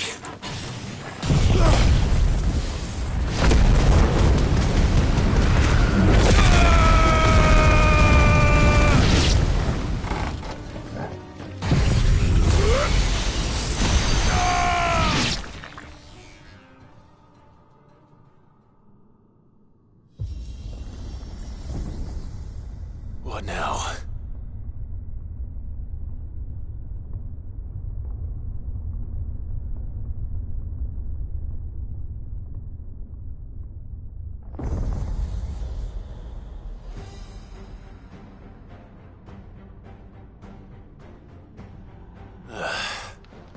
We meet again. I've killed your kind before.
Help me,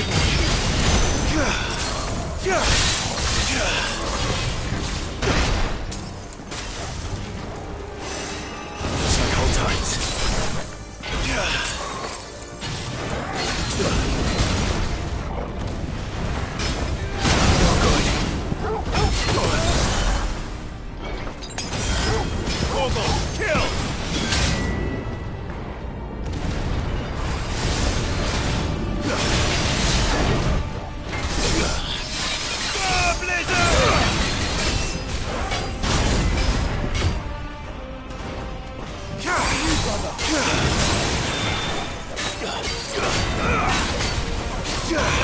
Well done, Torgal.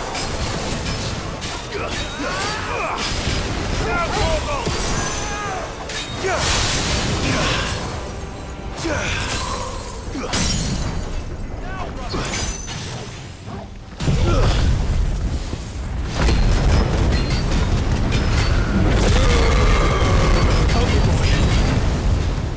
There's a good boy.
You lose!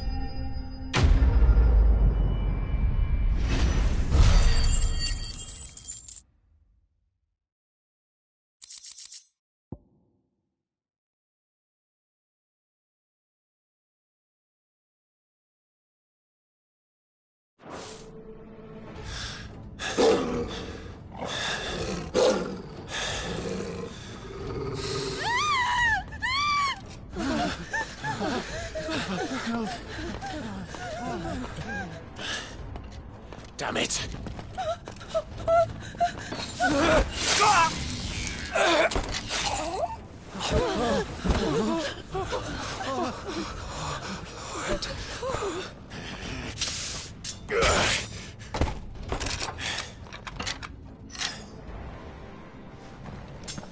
Don't you die. Come on, speak to me. I had to save them, that they might have a chance to find true salvation. By devoting themselves to the service of their Lord. Just as I did, when the Undying plucked me from the gutter and gave me a cause to believe in. A duty to serve was everything to me, and I would not deny them that fulfillment, even if they must become Akashic in order to achieve it. Forgive me, my Lord Marquis. I did not mean to trouble you with this. My findings.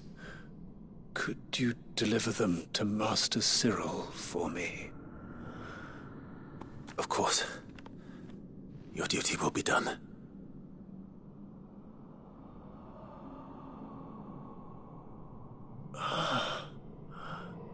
Look, my lord. They are saved.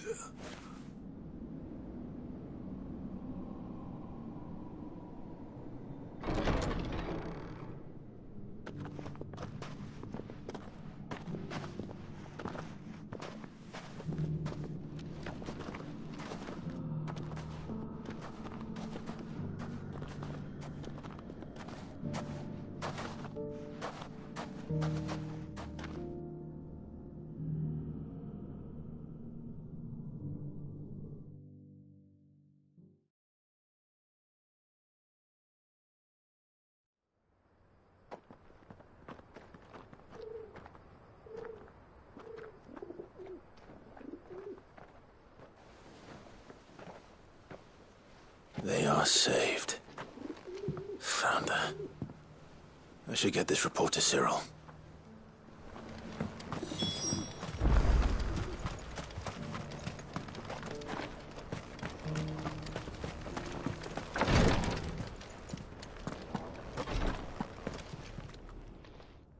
My Lord Marquis, welcome back. I am glad to see you hale and whole. I met with your third chair, Cyril. He bade me deliver his findings to you.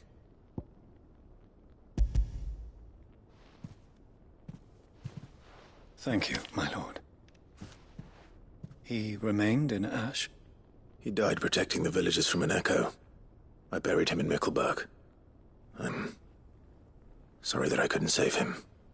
If you could not save him, no one could. The villagers, they were believers in this savior cult. They prayed to their god that they might be unburdened of their wills. Then an ether flood came, and their wish was granted. Your brother sacrificed himself that they might live, even knowing that that life was death by another name. Then he perished defending liberty. A hero's end. For the right to choose how one dies is no less sacred than the right to choose how one lives. Sid would agree. He wanted to build a world where people could die on their own terms. A noble ambition. To die for one's cause is the most perfect expression of one's faith.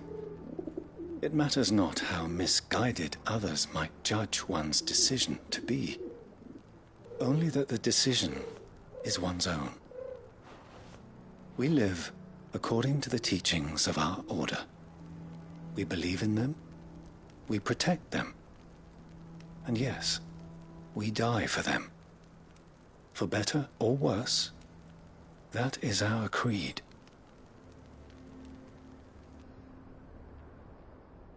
But he didn't die for your creed. He died to save them. And you still believe that what he did was right? I believe that he believed it was. We of the Undying are not slaves, but willing servants. And this was his will, the ultimate expression of it. All right. I'd like to know this man's name, Cyril. To know the names of all the Undying who've fallen in the line of duty. They died serving my house. It's only right that I remember them. That is my duty. Of course. I shall fetch the Book of Martyrs at once. My lord, it has been, and shall ever be, the greatest honor of my life to serve House Rosfield. Though our duties may differ, yours is no less important. I pray with all my heart for your success. And were they here, I have no doubt but that every one of my fallen brothers and sisters would feel the same.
Muhammad!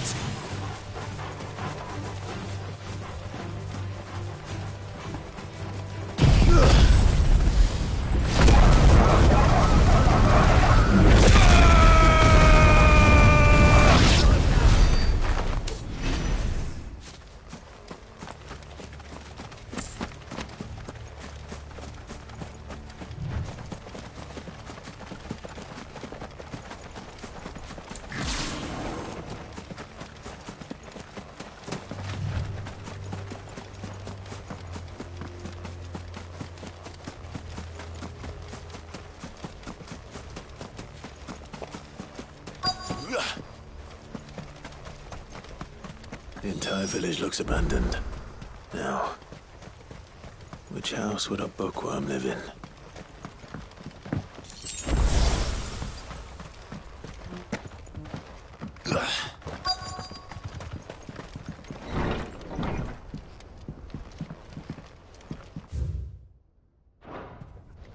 This...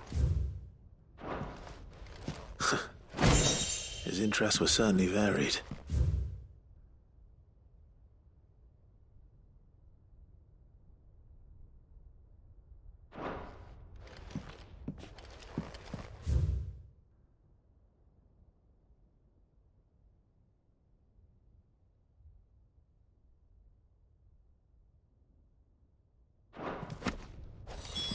this is it.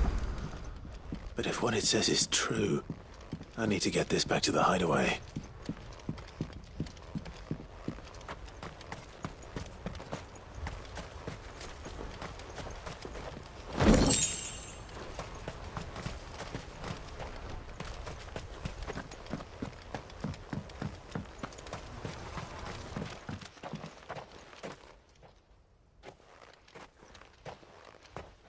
Leaving so soon, stranger? We've been watching you. From a distance, so to speak. Subtle. I know who you are. Then we need not waste time on introductions. Hand me the book. Leave it in our care and return to your life. Your care? Do you mean to burn it, or bury it? That is not my decision to make. But by one means or another, its contents shall be removed from the common record. Then I'll have to politely refuse. I won't let you erase our history. Then we find ourselves at an impasse. Very well. The book can just as easily be pried from your dead hand.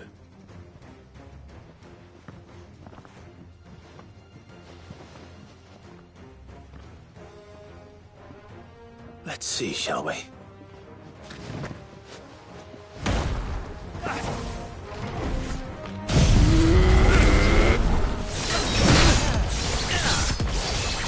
Now, Torgal!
Impressive. But we have other means. We shall claim the book yet. Why do you want it so badly anyway? It lays out in no uncertain terms the vanity and avarice of mankind. It tells the shameful history of the persecution and oppression of a gifted few by a giftless many. Would you say that this interpretation was correct? I don't know. You don't know. Your sword may be sharp, but your wits are dull. So let me answer for you. There is no correct interpretation of history. That a series of events took place may be proved beyond a doubt. But there can be no single immutable explanation as to why they came to pass. It is a question of numbers and of belief. If enough people believe that a set of events occurred for a reason, that belief becomes the truth. So you're trying to control the truth? We are trying to protect people from themselves, from knowledge that would bring them naught but pain. That is all. You may keep the book, for now. The world is small. We shall meet again. Until then. Wait! Damn it. Let's get this back to Vivian. Perhaps she can explain what that was all about.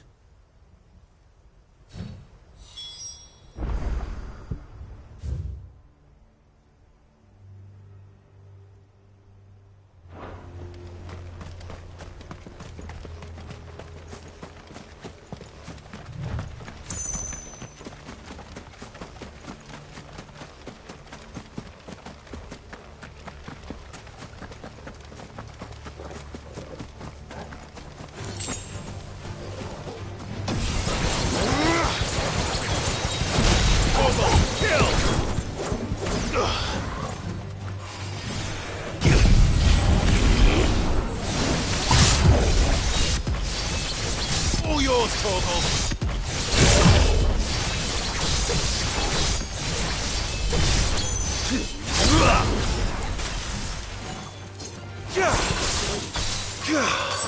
Stay down!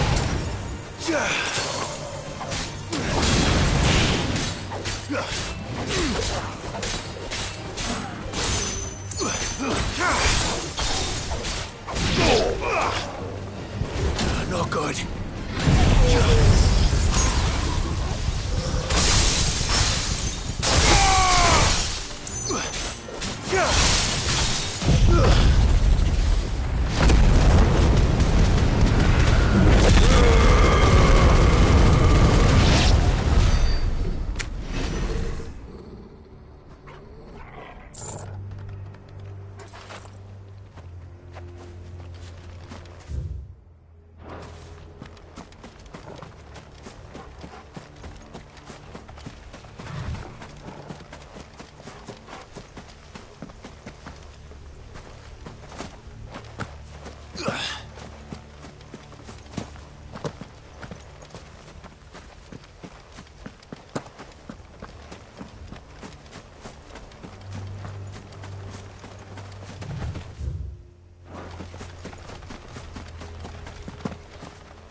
Help me, boy.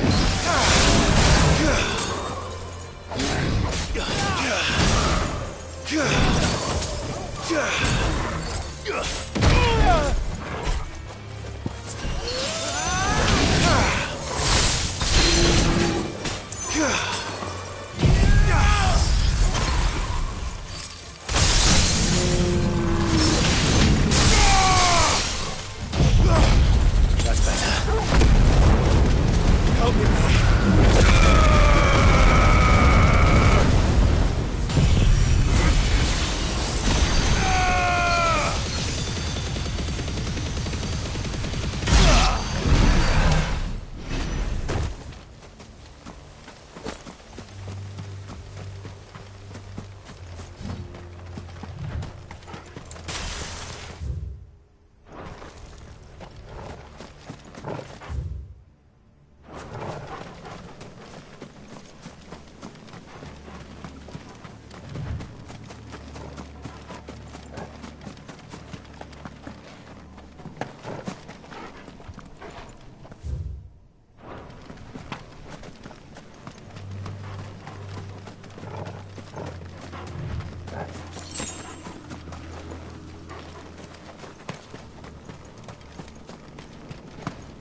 This must be the orphanage.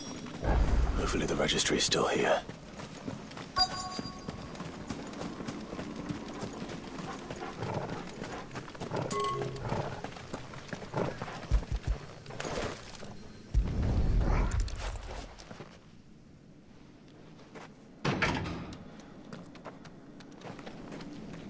It's locked. I should look around some more before I start breaking down doors.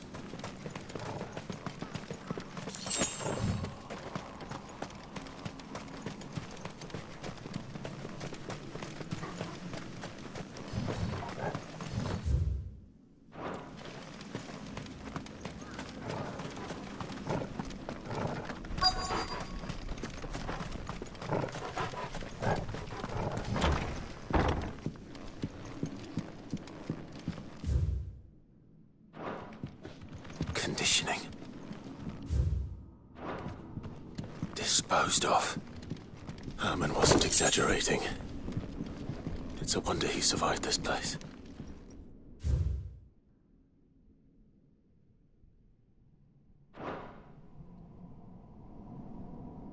This reads like a suicide note.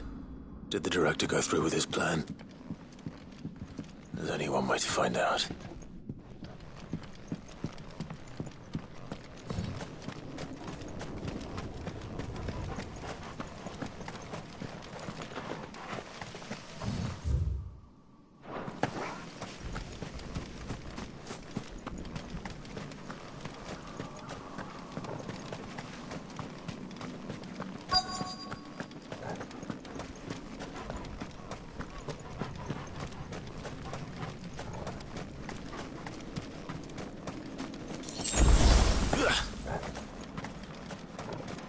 Forked white tree. This must be the place.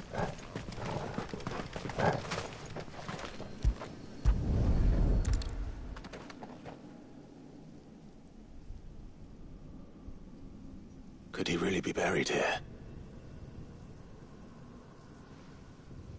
There's something hidden among the roots. Let's see.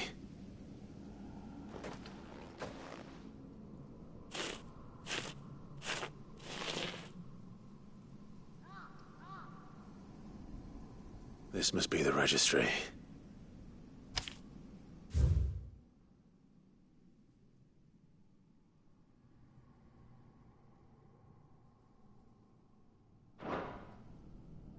So many names.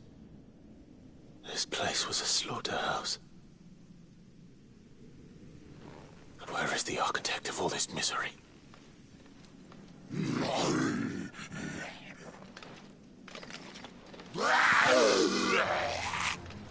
It was only a matter of time, I suppose.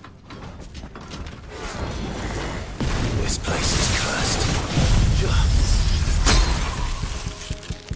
It's over!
I'm done here. Let's get the registry back to Herman.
Look who's here to meet us.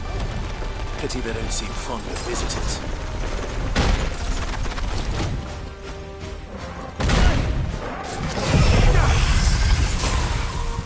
All yours, Thorgal.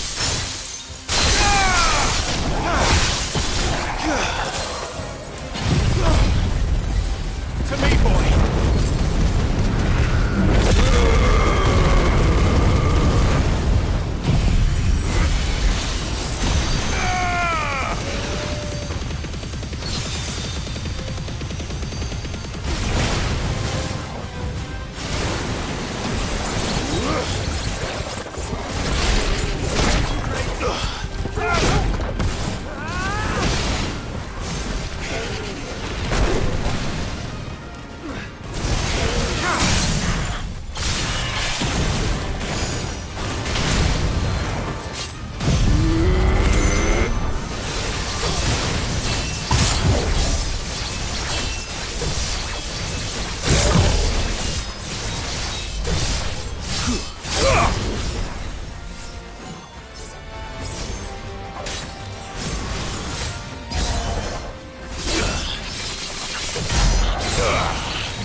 Help me, boy.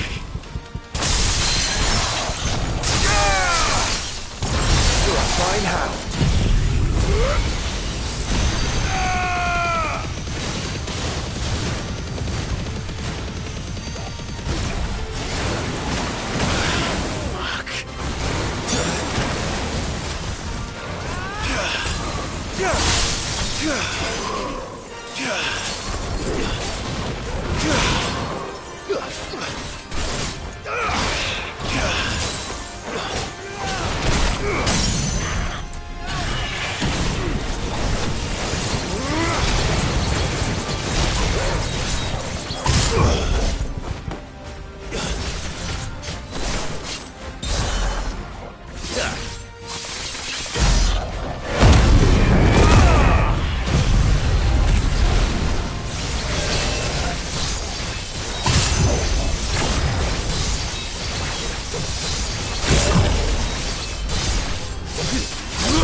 I've had warmer welcomes.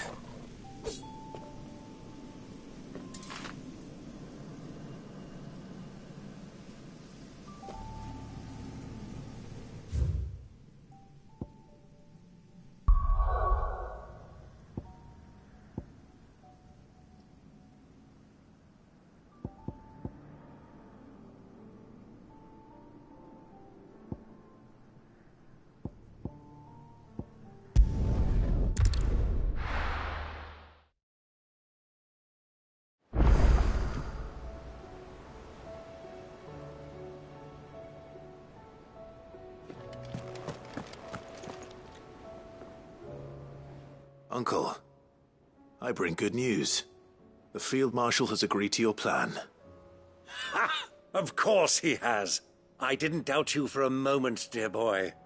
Rutherford is accompanying him back to your manor in Port Isolde as we speak.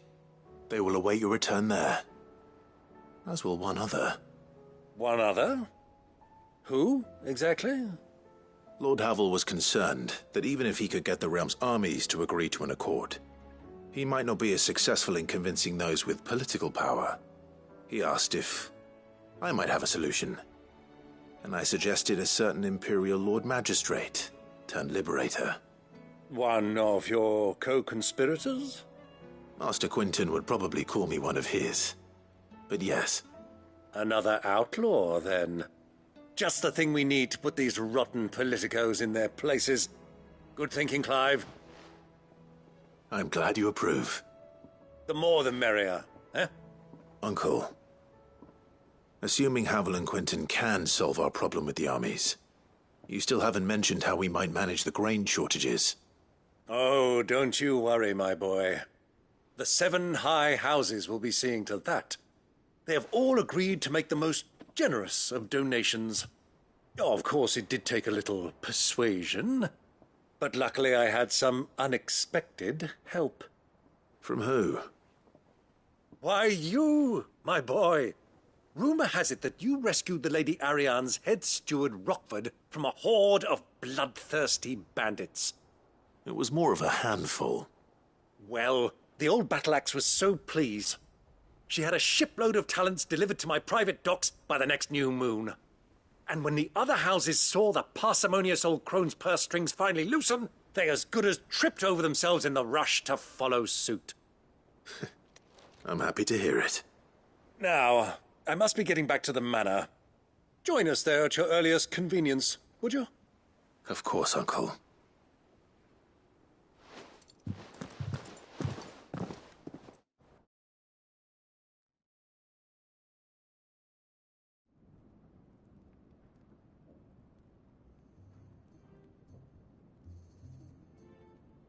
And how, pray tell, will we get that grain to the capital if the roads are still overrun with Akashic? You'll find another bloody road. I only have so many men, and I'm not about to send them headlong into an ether flood. That is, unless you'd have them turn as well. Well, I'd certainly eat less. Says the man with a belly bigger than a band of curls. My soldiers actually need their rations. Without any food to keep them going, they'll be dead even before you've sent them on your fool's errand. If I may, gentlemen, perhaps I might suggest an alternative approach. Though supply routes are indeed disrupted, there is no shortage of ships. Indeed, they bob away in every bay from here to Randalar, awaiting a safe haven. Allow them to make port and fill their bellies full of grain. And once those who crowd the cities are fed, ferry the displaced back to the countryside to work the fallow fields. But I'm sure that you wish to continue your discussion. Forgive the interruption. Two such firm friends as yourselves need no help from the likes of me. Rutherford spoke fondly of the great bond between you. Us? Friends? I can't stand the man! Clive, I'm beginning to question the quality of the company you keep. And what kind of company are you expecting him to keep? The man's a criminal! Criminal? How dare you? You are not fit to breathe the same air as this fine, upstanding young gentleman. Upstanding? He calls himself Sid the Bloody Outlaw! Once more onto the breach.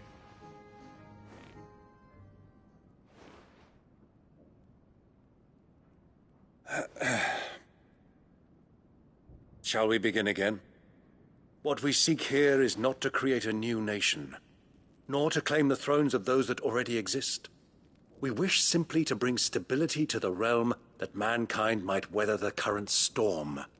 And to do that, we must convince those in power, the generals, the statesmen, the nobles, that our cause is just.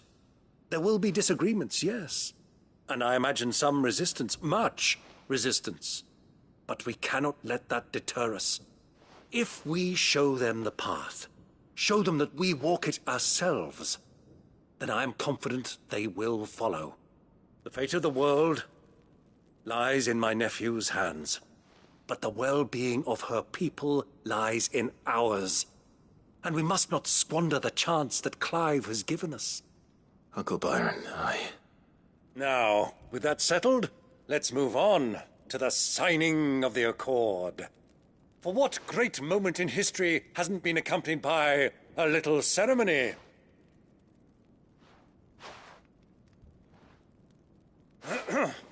Citizens of Valisthea, I present to you the Tri-Unity. Rutherford, Mike Will.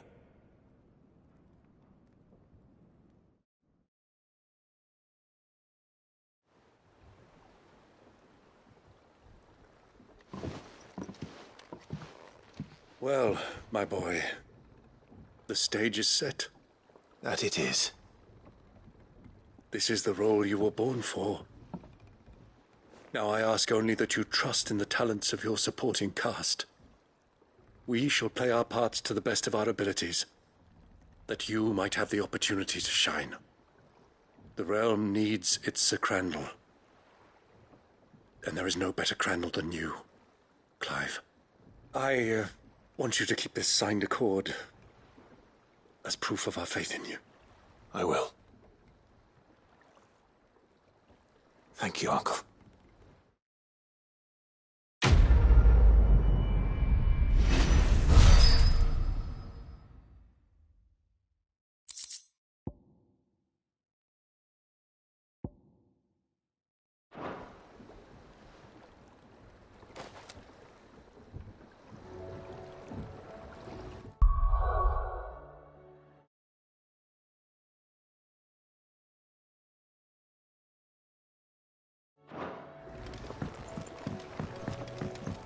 What do you think that thing is?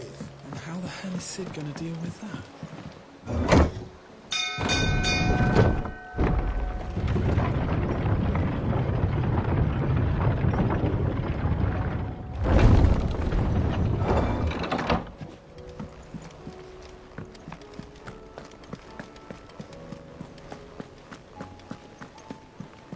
You should have seen him. The thing didn't stand a chance. Welcome back, Cid. Welcome back, Cid. Yes. Welcome back. Trip wasn't too much of a pain in the arse, I hope. Truth be told, it was me who suggested roping you in to help with the trial. But from what I hear, things didn't go quite as planned. No, they most certainly did not.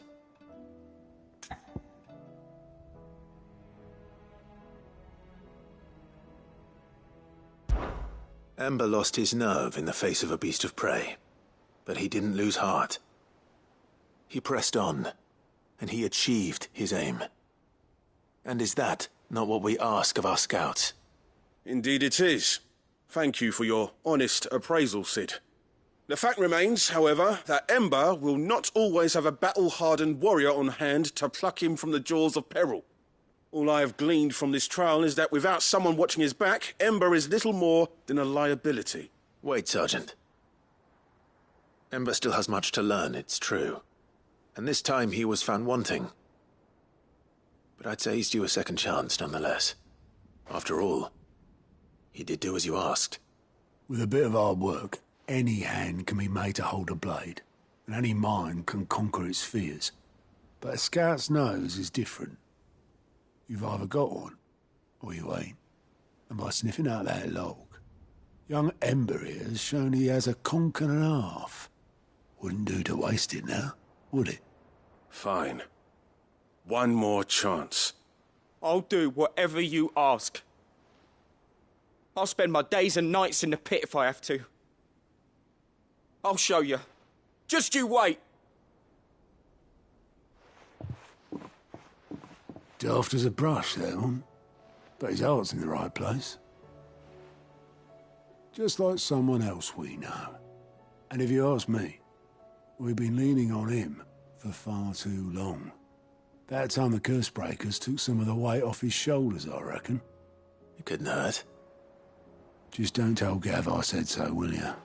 I won't have him thinking he's been hard done by. Next thing you know, he'll be asking for a day off. Chance would be a fine thing. Back to work. Forgive me, Cid. This did not play out as I expected. Things rarely do these days. But that's why we need men like Ember more than ever. Men who can make the best out of a bad situation. Remember that. I will, Cid. Thank you.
Help you today, Clive?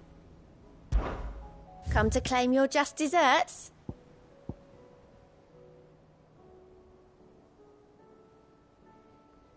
Come again. I may have more for you.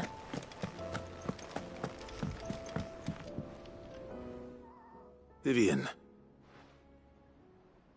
I found it. The book you lost.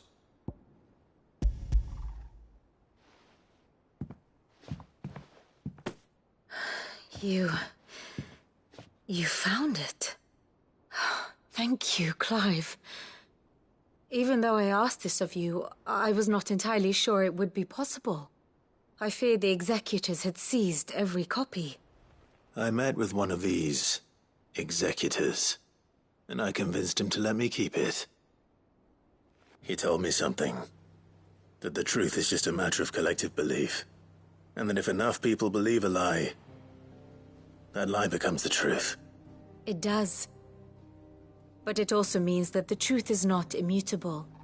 That it can be changed. Provided that those who wish to change it can convince enough people that their perspective is the correct one. As the sad history of the Bearers proves. You said that the book inspired you to become a scholar. It did. Or its author, rather. She was a heretic, you see. A firebrand and a dissenter. A gallows stood ready for her in every corner of the realm. And by shunning society, or perhaps being shunned by it, she stumbled upon a truth so potent that an entire realm trembled at the prospect of its utterance. I, too, have always felt somehow set apart from the world of men.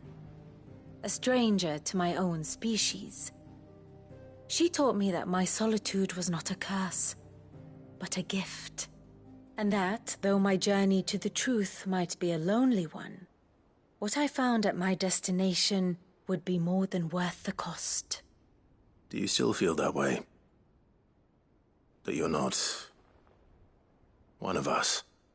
Honestly, I'm not entirely sure anymore. Since coming to the Hideaway, I find my thinking somewhat clouded. Perhaps the result of studying mankind from a rather closer perspective than I had intended.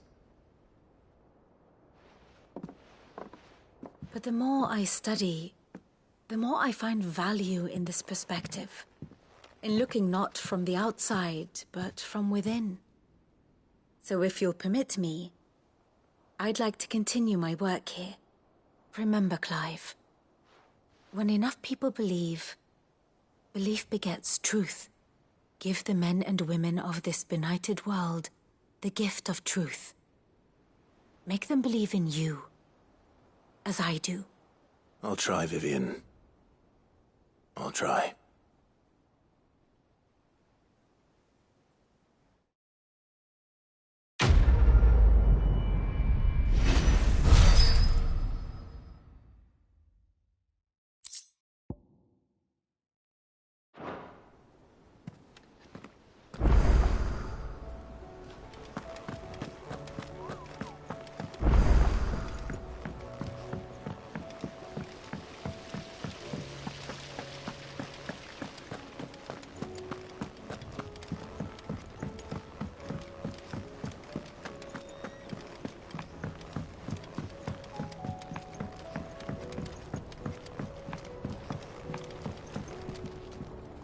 Mid, tell me this is all you need.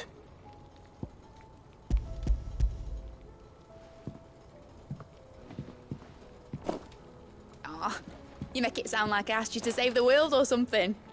Tell me this is all you need. It's most of what I need. After you left, I went over the figures again, and I realised I'd forgotten a 1 and a 0. And a cogwheel. Just a tiny one. Though, that's the problem. Gears that small are a bastard to make, and I may have lost the one Blackthorn spent a fortnight toiling over. Wait. The children. When they took apart your scales, there was a tiny brass gear. Now that I think about it, they didn't use it when we put the scales back together. The young'uns? But why would the... You know what? I don't want to know. I'll keep working on the model. You go and find that cog.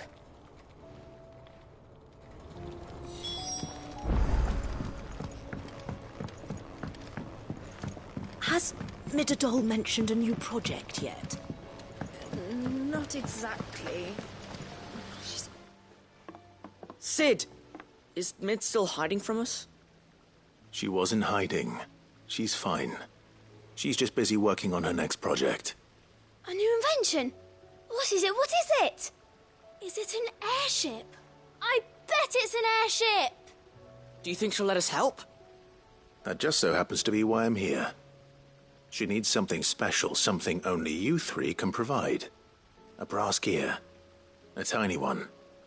One that might fit on, say, a set of scales? Oh, the one you forgot! We remember. We saved it, just in case. It's in the bag of bits. Since your lesson, we've been disassembling, then reassembling everything we can find. All the pieces that are left over, we keep under our beds, just in case. That's good to know. Look! I found it!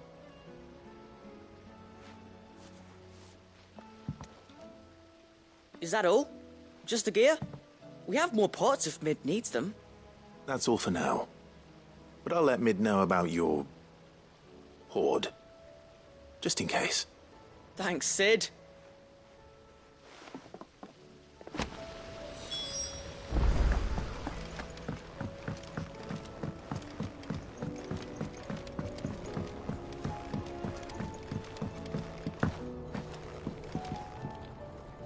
Well, did they have it?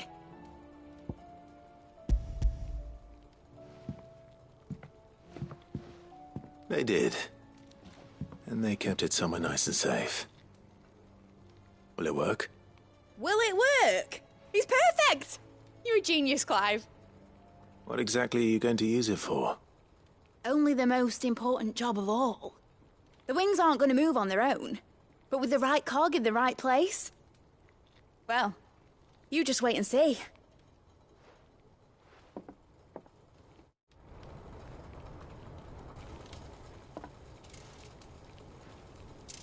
That should do it.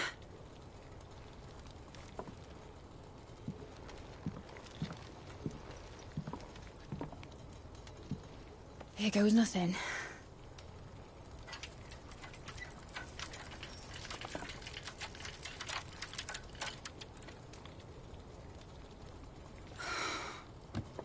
Titan's tits. It wasn't supposed to fly, was it? Of course it was supposed to fly. Wouldn't be much of an airship if it didn't. Honestly, these bloody engines are driving me mad. I was so sure this would be the day she soared. The Mithril engine was made to make dreams come true. But maybe this is one dream the world's better off without. Show folk how to take flying. It won't be long till they're raining death down on each other. People will lose their homes. Children, their mums and their dads. Like I lost mine. I'm sorry. So am I, Clive. So am I. Sorry that I have to choose. Do I follow my head, or do I follow my heart?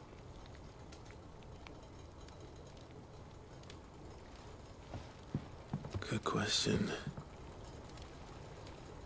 The first time I stood on the deck of your ship, felt the wind in my hair. It was like I was flying.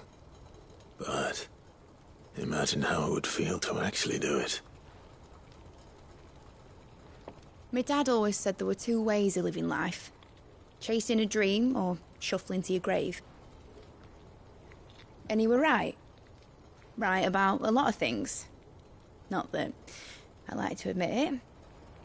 People need dreams to chase. Especially in a world like this.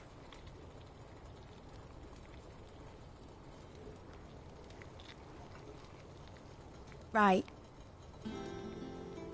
When this is over, I'm gonna take all my Mithril engines to Zemeckis and sling them over the edge. I won't have my dream end up turning into someone else's nightmare.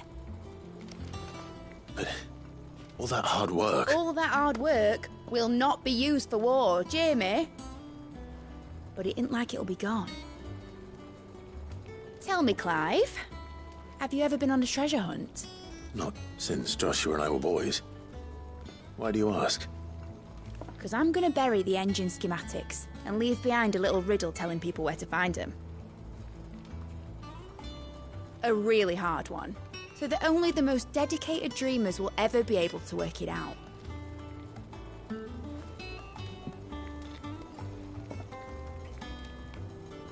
Ooh, I can picture it now. Some daft general squinting at the words with a gormless expression on his mug. Like that one, yeah.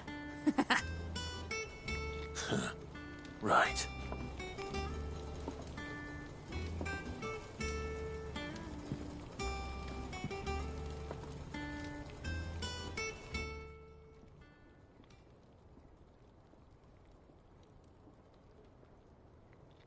Of course, if I'm putting this engine at the end of a treasure hunt, I'll still need to make it a treasure worth hunting for.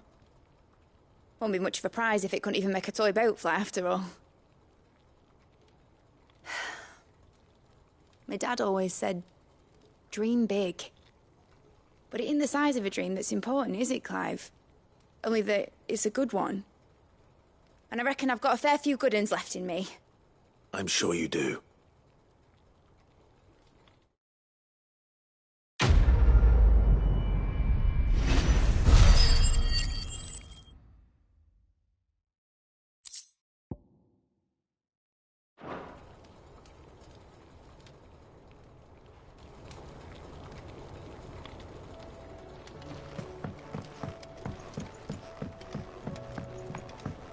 Has Midadol mentioned a new project yet?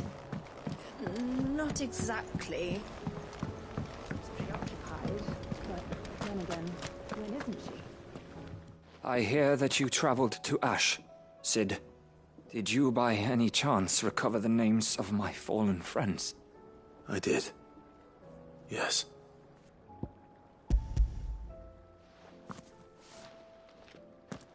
If I may?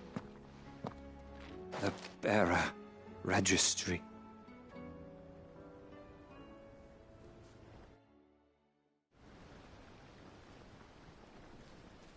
The director was a brutal man. He got no worse than he deserved. The registry was all I found beneath the tree. There was no sign of a body. Nor any record of what happened to the children after the orphanage closed. I pray that at least some of them survived. All their names are here. The ones we lost. My friends. My light in those dark times. I can still remember their faces, like it was yesterday. Children who were taken from their bunks in the morning, never to return. No explanation ever offered. They'd be happy to know that you survived, Herman. But why did I make it out alive, when so many others died in that awful place? It's not your fault. And blaming yourself won't bring them back. Honor their memory. See that their names live on. That way, at least. They're never truly gone. Thank you, Cid. I'm going to write a book. An account of the horrors of Badbach, and the spirit of those its custodians sought to crush. All of Valisthea will know of our suffering, and in the name of those I lost, I will not let it happen again. Neither will I. These records would have been buried for all eternity, were it not for you. Thank you.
You alright?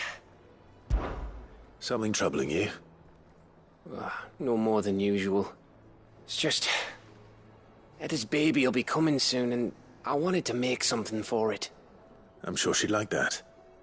Back in the north, families would always make gifts when a bairn was on the way. Yeah, let the little tykes know they were welcome in their new homes, like. So, what's the problem? Well, the problem is that Eda's due any day now, and I don't know if I'll be ready in time.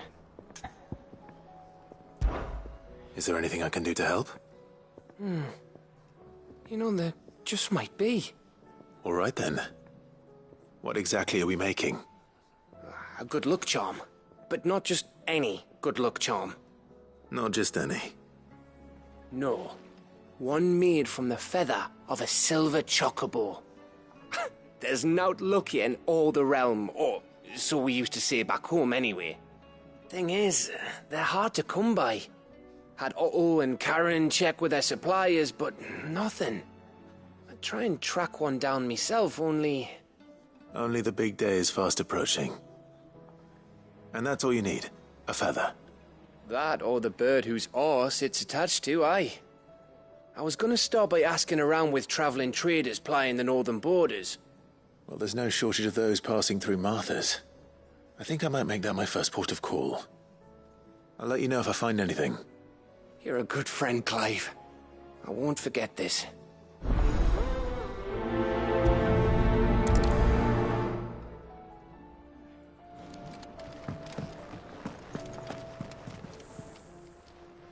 Aye, it's a dangerous world out there.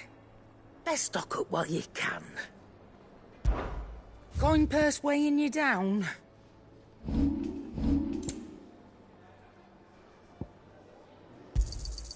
You're rubbing me blind, you know. It'd better all be here.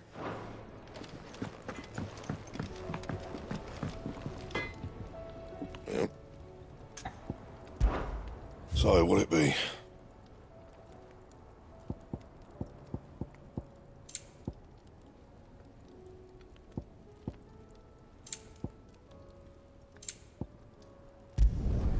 No scratches, all right?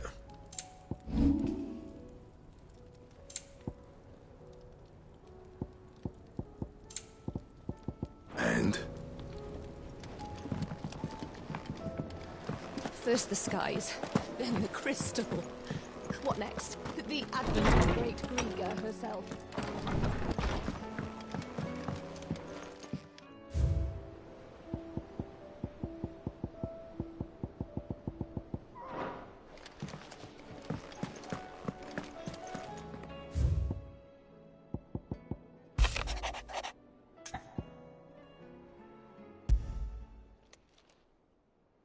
If Joshua's worried about Jill, I should go and speak with him.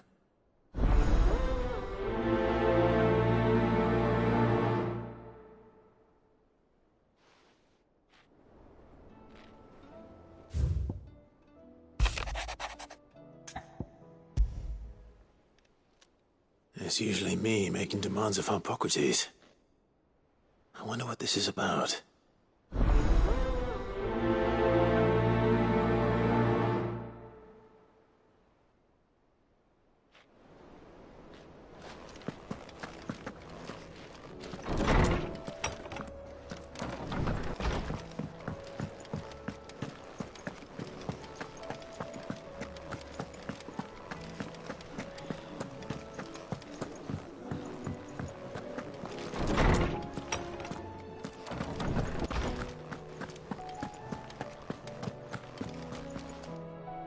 Lawsman Harpocrates, I received your note. Ah, yes. I expect you're wondering what this is all about. You spoke of making amends with Dion, but I can't imagine what for.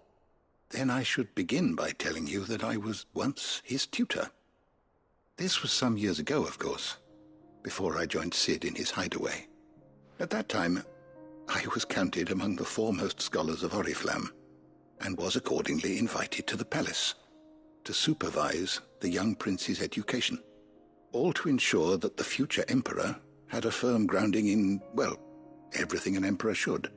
History, religion, commerce, government. Alas, our time together was cut short when Dion left to join the Dragoons. His studies no longer being deemed necessary. I had not expected to meet with him again, least of all here. Have you spoken with him? No, I have yet to find the right moment. His Highness always seems so preoccupied, especially when alone. I would not wish to disturb his ruminations with idle words of greeting. Not when I know he dwells upon the evil Ultima had him commit in the Dominion. The guilt weighs heavily on him, I know. But as you say, that was Ultima's doing. Surely you can't blame yourself. When I first met him, it was not guilt, but his people's expectations that weighed heavily upon him. And I did nothing to ease that burden.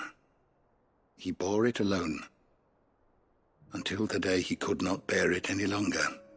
It is one of my greatest regrets that I only ever offered him my wisdom, when what he truly needed was friendship.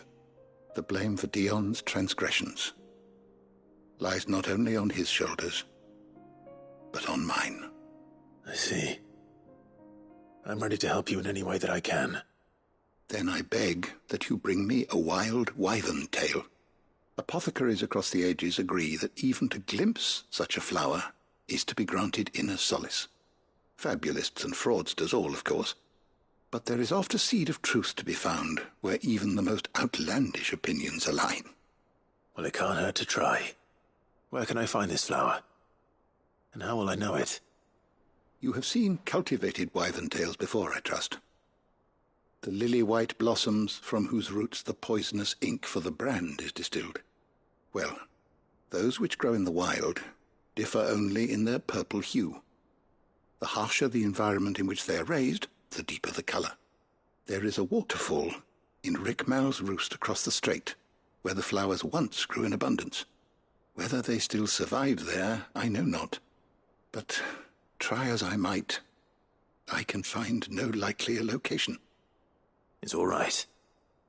I'll find you a wyvern tail one way or another. Thank you, Clive. And please, be safe.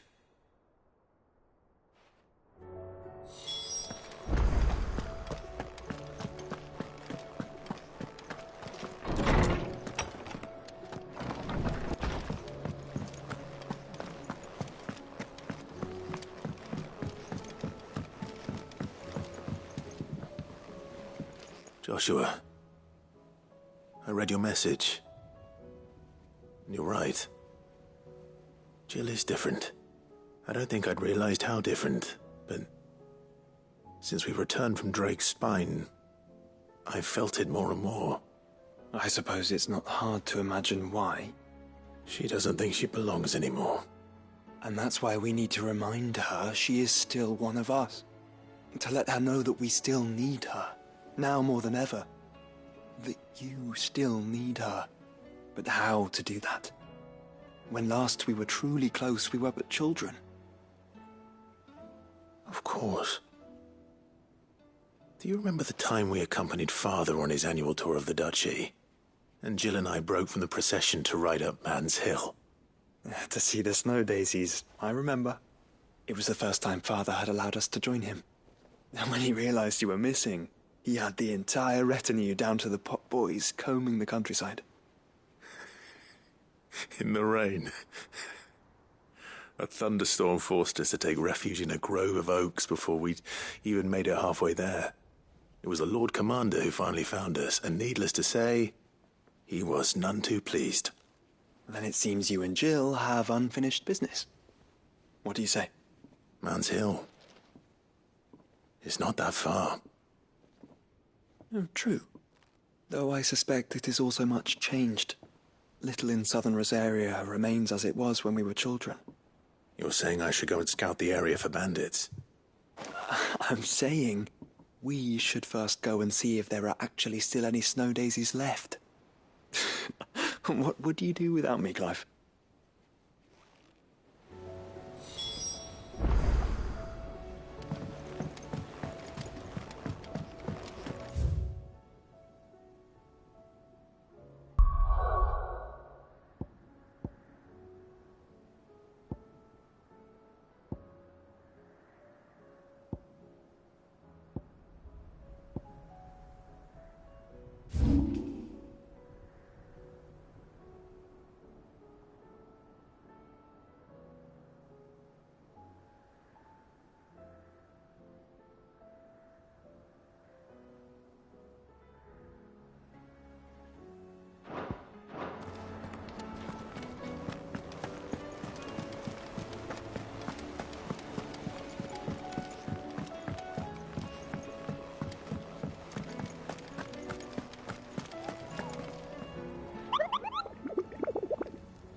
Let's hope one of the merchants here has what Gav needs.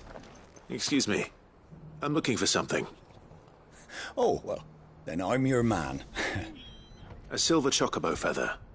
Oh, or maybe not. Though you're not the first to mention the bird around here. There was a man stopped by the rest not long ago, claiming he was attacked by a silver chocobo. Near some gutted hovel, not far from Eastpool. Most took him for a braggart and a liar, but who knows? Perhaps there was some truth to his tale. We'll see. Thank you.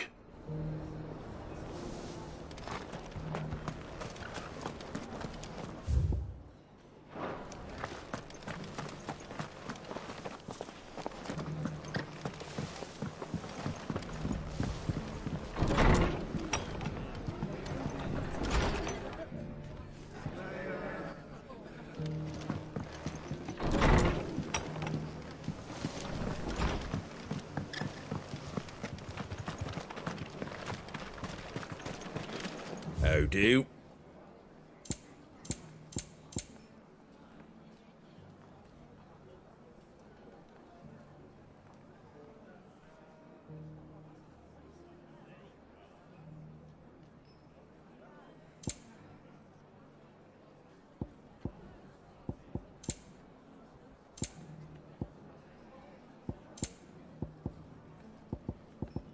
Take care out there, eh? Just because the heavens have gone to wreck and ruin, it don't mean we have to. Yeah. Let's go. How do, traveller? You've the look of a man who could do with a new whetstone. Or perhaps a bawdy etching of the Vicerine. Maybe another time.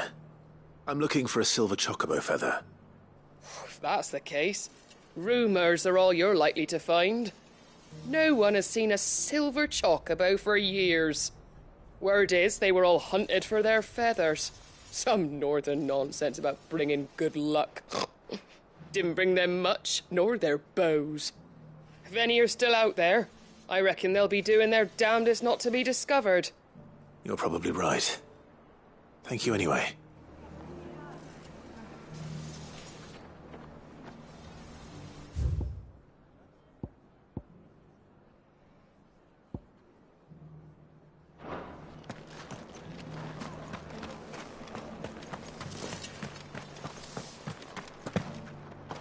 It doesn't still hurt, does it? Oh, 1,000 the cashew jars can't hurt me.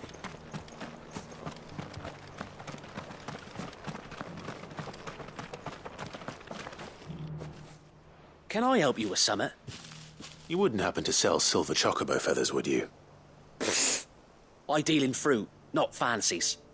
But if it's fancies you're after, I suggest you try Rhiannon's Ride. Was a silver chocobo seen there? Oh, yes. If you believe the ravings of a madman. It wouldn't be the first time. A silver chocobo sighted in the hills near Rhiannon's Ride. It sounds almost too good to be true. But since I'm already here...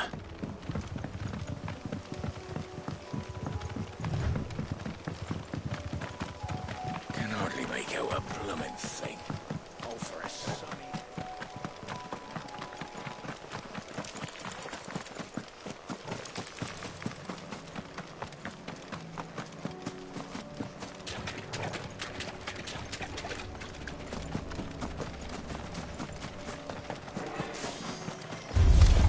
Time to fight.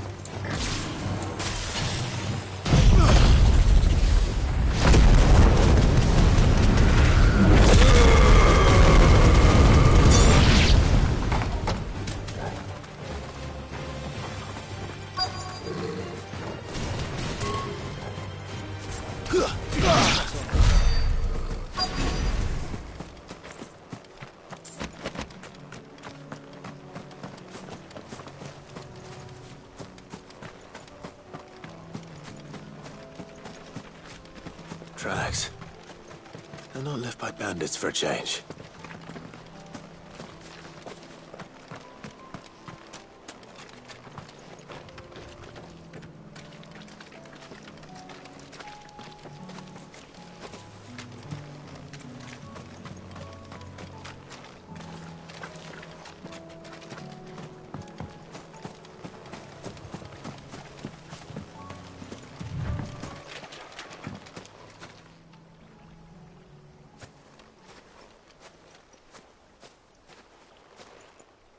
More tracks.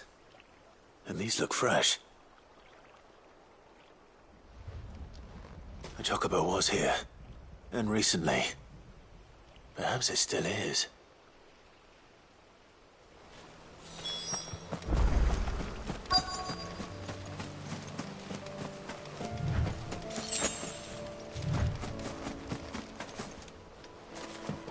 I don't hear anything.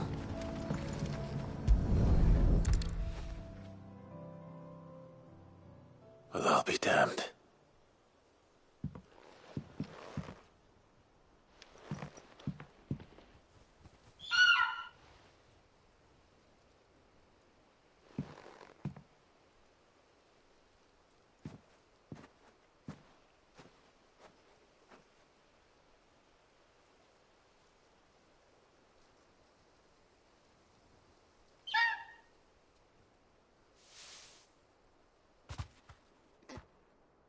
It's all right.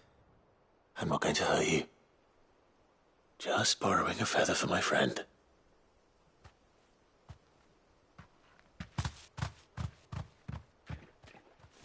Thank you. Let's get this back to Geth before they change their minds.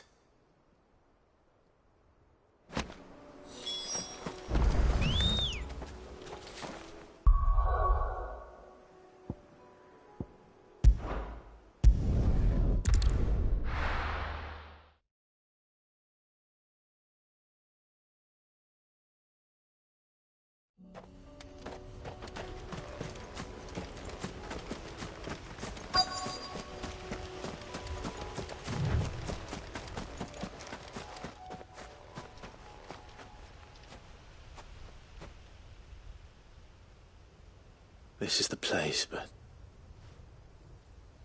I'm sorry, Clive.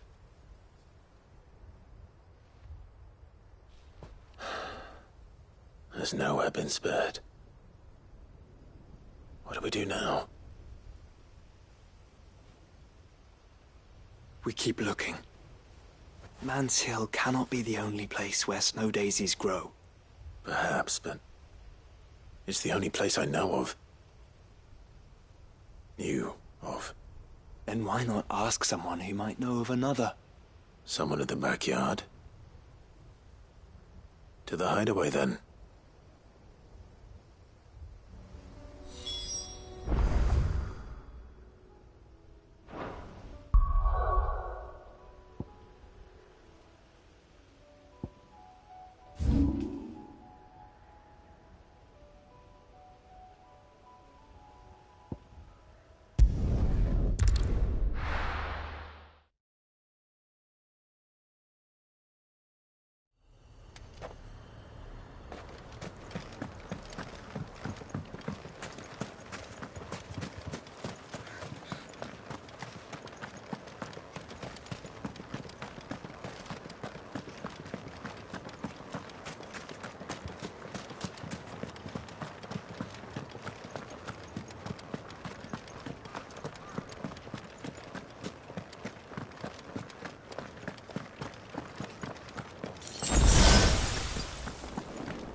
Seems this place has been flooded twice over.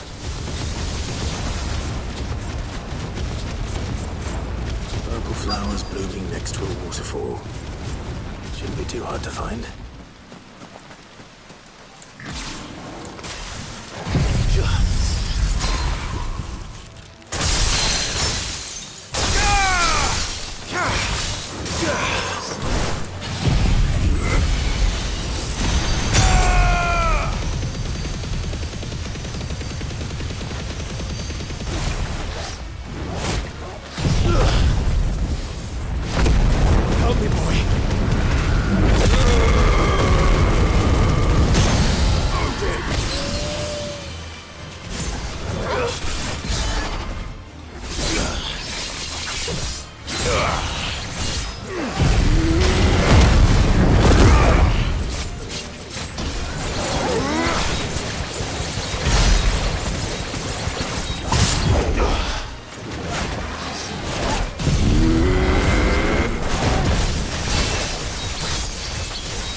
Here they are.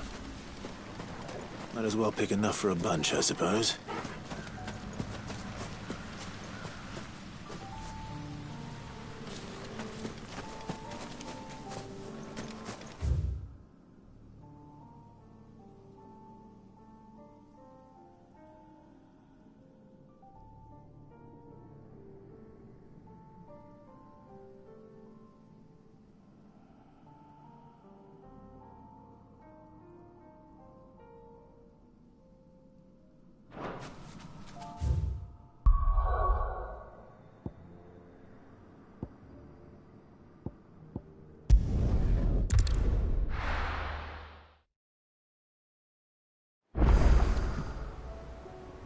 Let's hope one of the gardeners knows where to find snow daisies.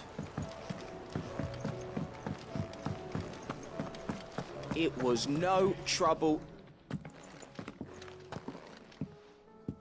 Clive, you're back. How'd you get on? Any luck? Any luck, you say?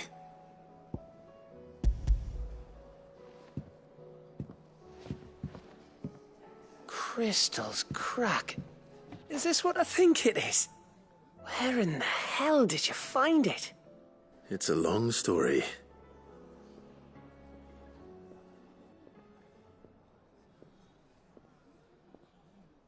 Right there on the road to Eastpool. Who'd have thought it? Everything up there's been abandoned for years. The empty cabin made for the perfect shelter.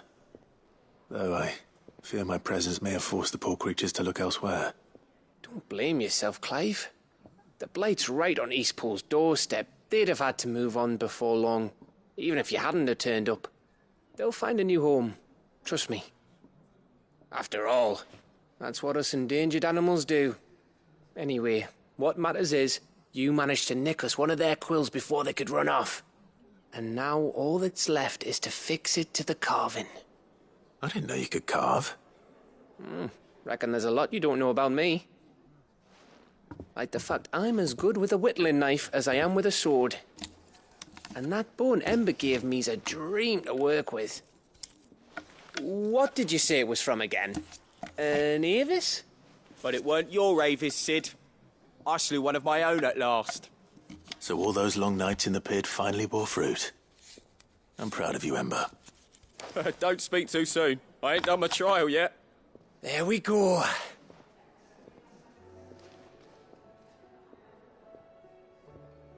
What do you think? I think if you ever hang up your scouting cap, you'll be able to make an honest living. Now will I? I should go and see if Ed is awake. Give it my best. You can give it to yourself. Come on.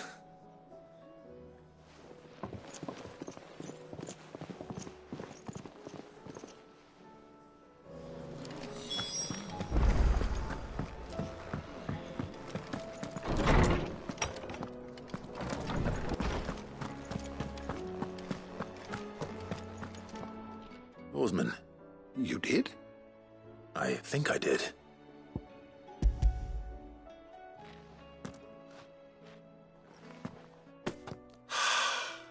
You did indeed. My dear boy, thank you. You wanted to make Dion a gift of one, did you not? Shall I invite him to join us? Oh, I don't... It's no trouble. I'll go and fetch him.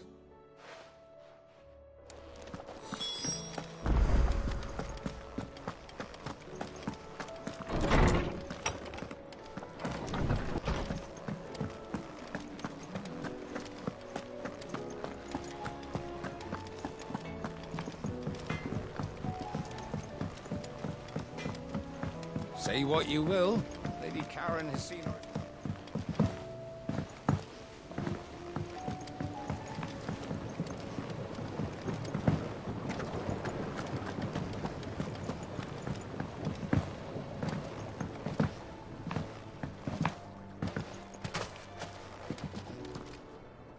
Oh. What brings... I need your advice.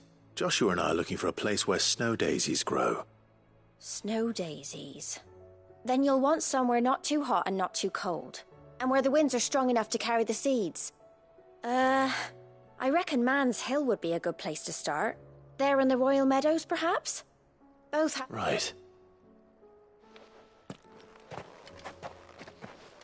Did you learn where we might find our flowers? The gardener here mentioned the Royal Meadows in Sembrak. Ah, the fields beyond Northreach. Well, if that's the case, then Yote was right. I recalled that she kept the record of our travels, you see. So I asked her if she'd perhaps noted anywhere that snow daisies grew, and she mentioned Oilafeist Bay. Whose shores border the meadows.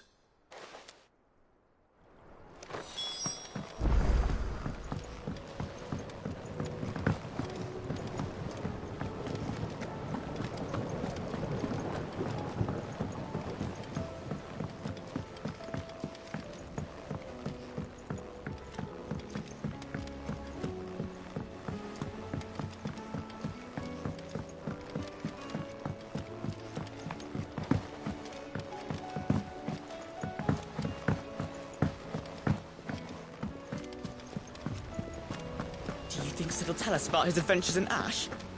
I doubt it. I heard he's leaving again.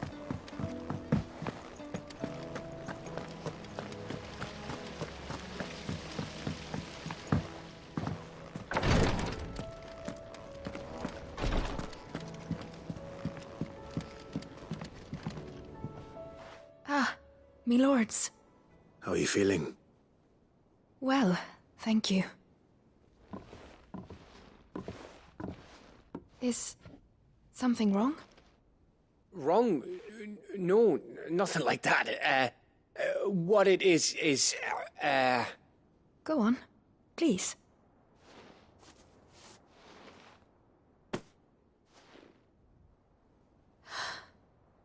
It's beautiful. Did you make it? We did. Aye. It's from all of us here at the Hideaway. Your new family, like. It's a good luck charm. We may come up north when a band's on the way. I mean a baby. To let him know that they're part of the family too. Oh, I hope you like it. I don't know what to say. If there's anything you need, just let us know. I will. Fancy a swift off. I'm thirsty. I could be convinced.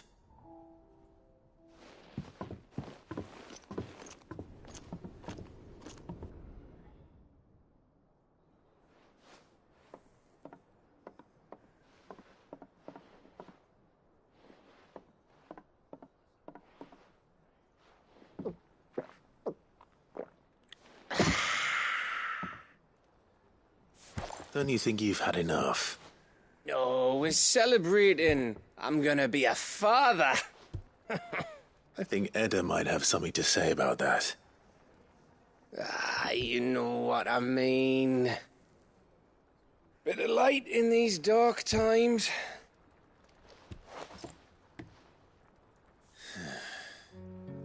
Wasn't long after me 10th name day, my mum told us she was with child again. I was over the fucking moon. I was looking forward to having a little one to lord it over, what with me being the runt of the litter. Thought I'd finally have a chance to prove to the world that I could be a big brother. Imperials came the day she went into labour. Had myself a baby sister. And then I didn't. Me whole family gone in a blink, while I hid in the cellar like the spineless little arsehole I was. Great brother I turned out to be.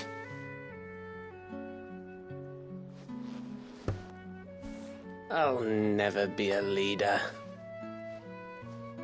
And I'll never be a hero. I'm just a daft little dog who comes running when his master calls. I'll never be like you, or Sid, or Jill, or even Torgal. Have you finished? Maybe.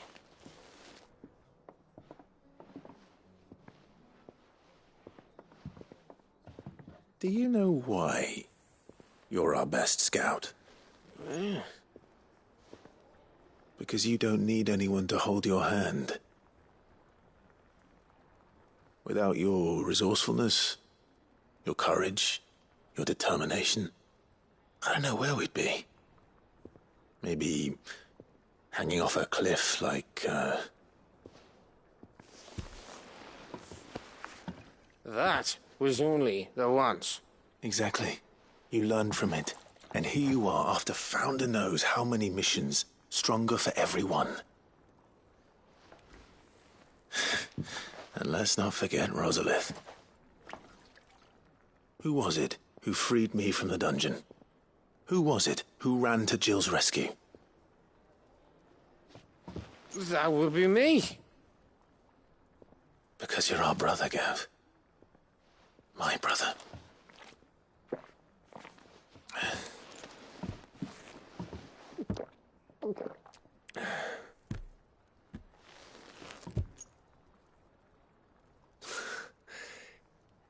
Your brother.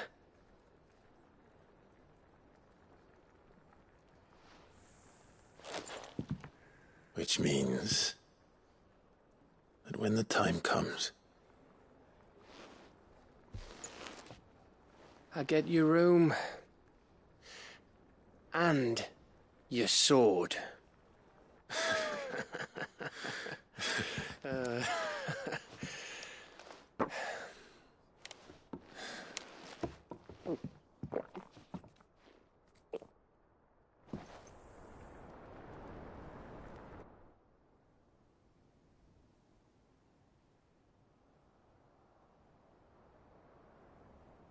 I may have had one too many. You may have had 10 too many. I said I was thirsty. Better get back to work anyway, after I walk this off. Clive? What is it? Thanks for, you know. I know.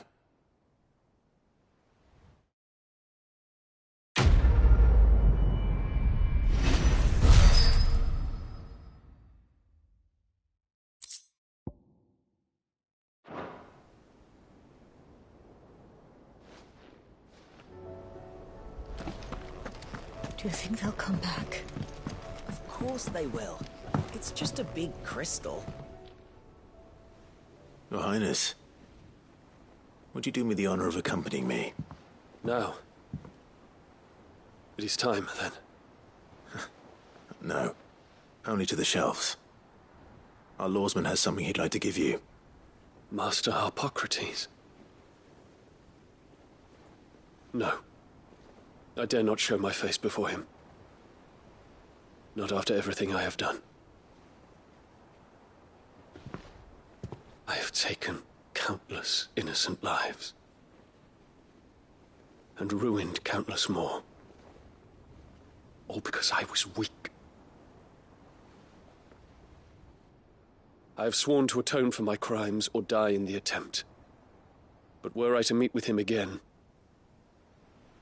and see in his eyes what I have become,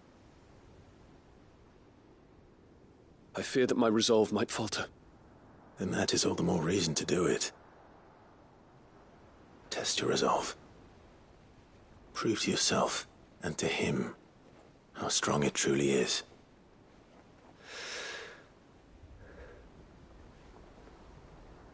You are right.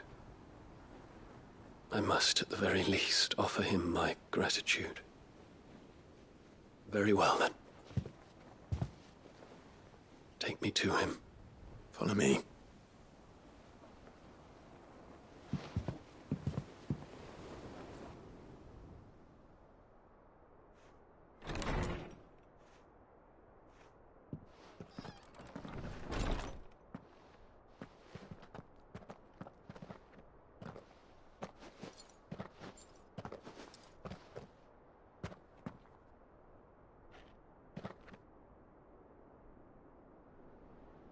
Even now, I hesitate to approach him.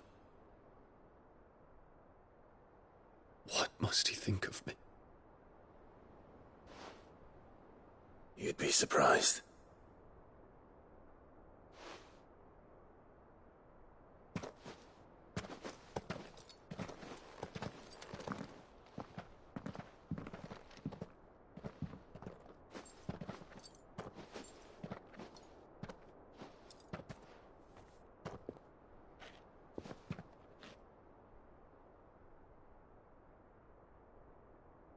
Master Harpocrates, pray, accept my apologies for leaving your tutelage before my studies were complete.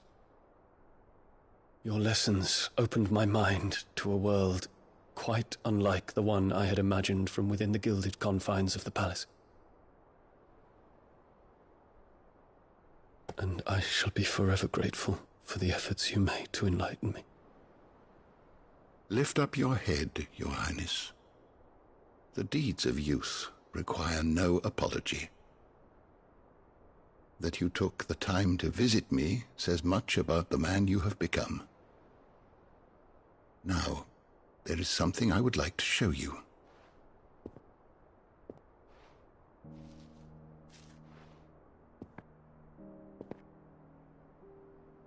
Is that a wyvern tail? The color is unfamiliar to me. Because it is unique to those found in the wild. Something in the harsh environments in which they grow lends them this striking hue.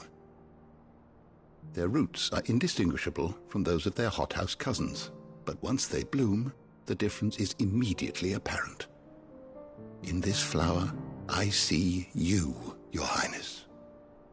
Its roots were the roots of a wyvern tail, with all that implies. But they do not define it, just as yours do not define you. I want you to have it, that it might remind you of this truth.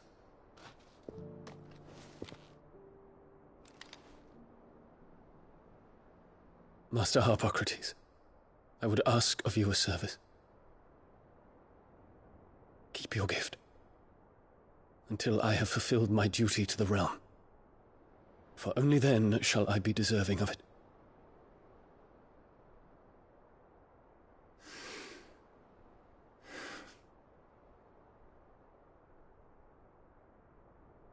As you wish, Your Highness.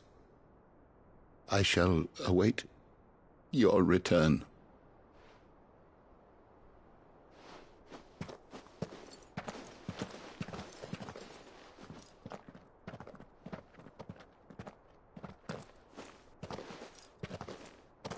Our roots do not define us.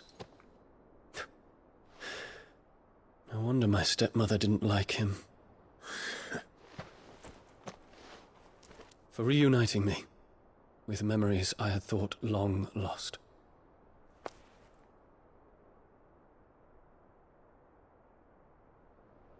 I shall not forget this.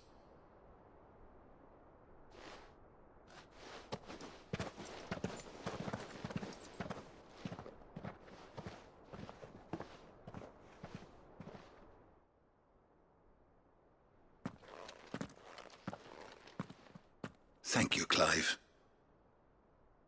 Were it not for you, I fear I might never have found the right moment to speak with him. Not to mention the Wyvern tales.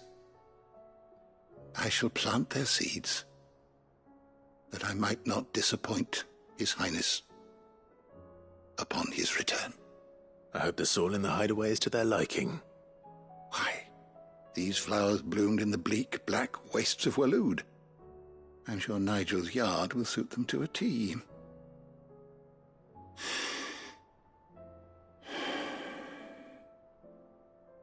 When it comes to expressing one's gratitude, I find that words are seldom sufficient. Here. What's this? A Stolas quill. Or more precisely, my Stolas quill. 'Tis said that an owl's feathers are steeped in the wishes it hears over its long lifetime. All those words just waiting to pour out onto the page. So consider this my wish for you. That one day you may put down your sword and pick up that pen. Well, when that day comes, I'll certainly have a lot to write about.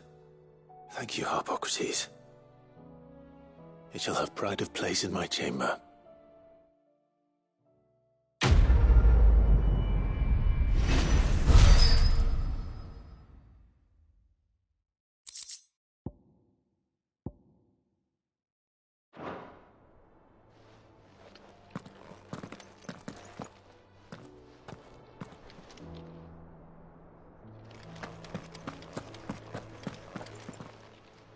I was wondering when next you'd visit.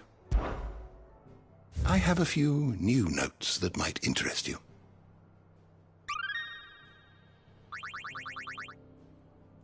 You wish to study the tomes?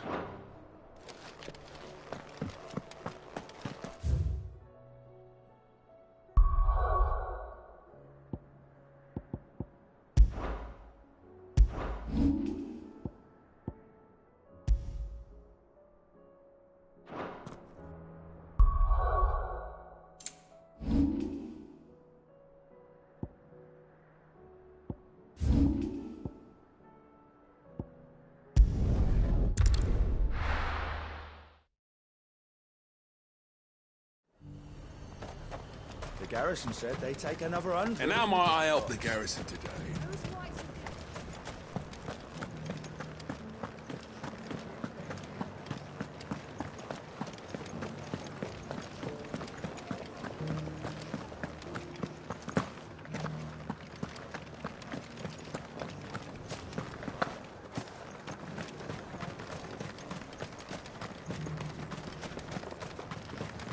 Those things didn't fight like men.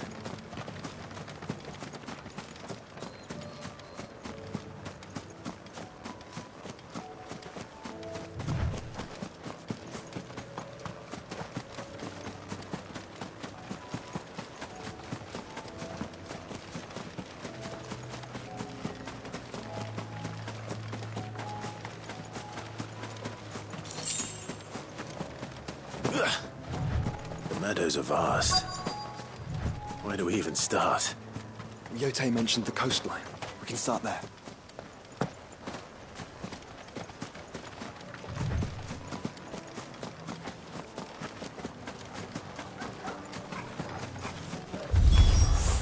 Look, brother.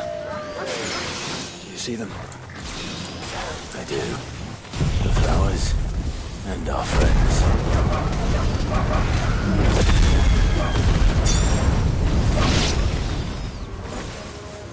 Ogle, kill!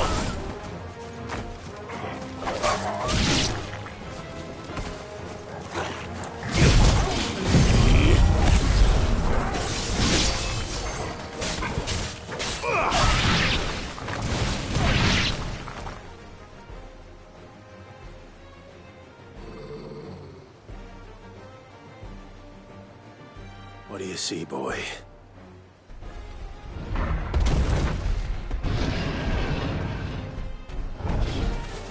Let's hope this is the last one. Only one way to find out.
That was harder than I expected.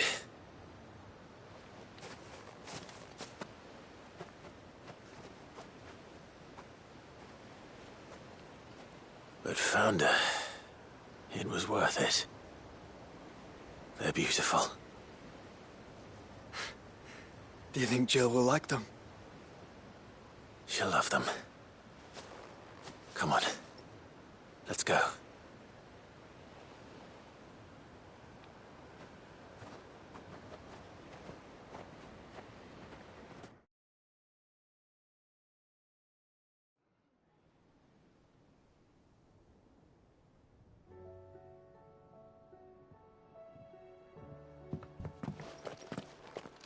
It appears my work is done. The rest, as they say, is up to you. Well, you and the skies. We wouldn't want another thunderstorm now, would we?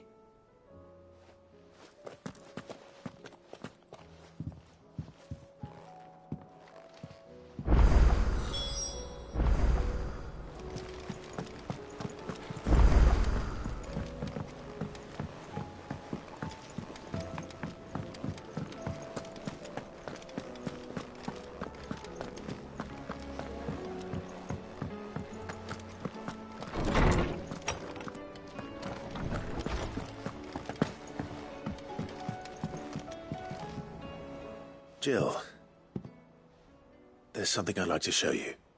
There is? And where might this something be? It's, not here. Now, I know this is sudden, but how would you fancy a trip to Oriflamme?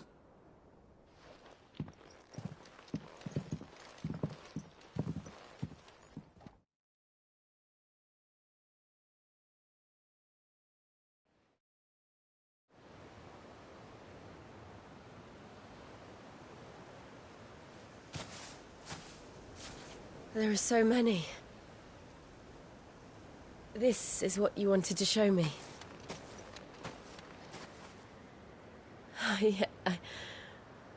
I don't know what to say. You don't need to say anything. The smile on your face is enough. We've been worried about you. Joshua and I. Do you remember when I took you to Man's Hill? Or tried to? How could I forget? You saw me crying and thought a change of scenery might lift my spirits. In the end, it earned me a nasty cough and a stern scolding from your mother. But I felt wonderful nonetheless. I'm sorry. I had no idea what I was getting us both into. But I couldn't bear to see you like that. Before we left, my chambermaid told me she'd overheard your mother talking about my marriage prospects with some of the noblewomen at court.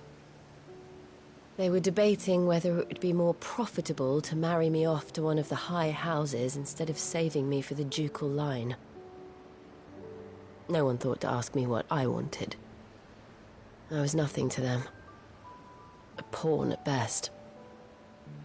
I felt so trapped, so lonely. I didn't know. But I wasn't alone. You were there. Your hand in mine as we ran for those oaks. And I knew then, no matter what happened, I would be all right. I'll never forget that feeling.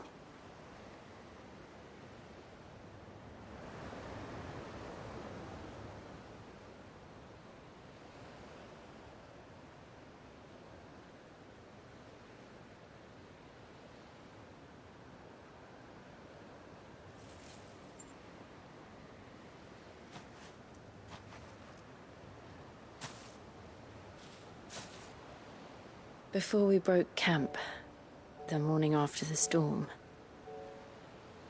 do you know what I did? No? What?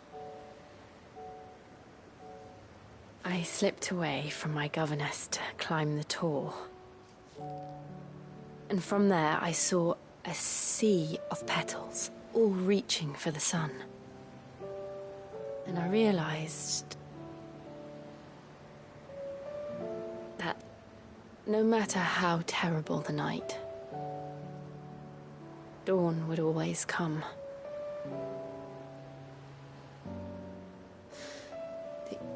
That you would always come for me. And you have. Again and again.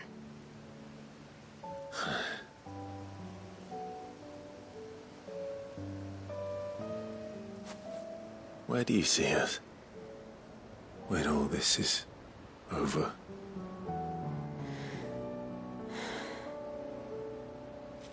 I don't know.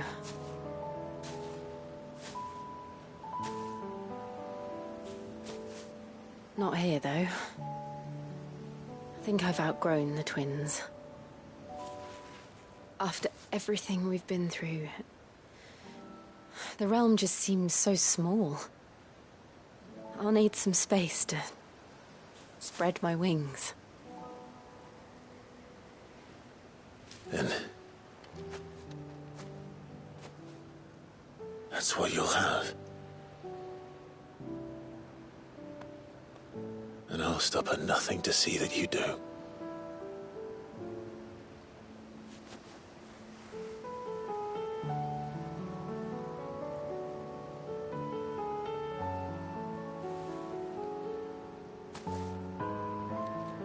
I never was much good at garlands, but it'll have to do. I'll treasure it forever. Thank you, Clive. For this, the flowers, for everything. It's exactly what I needed. You are my treasure.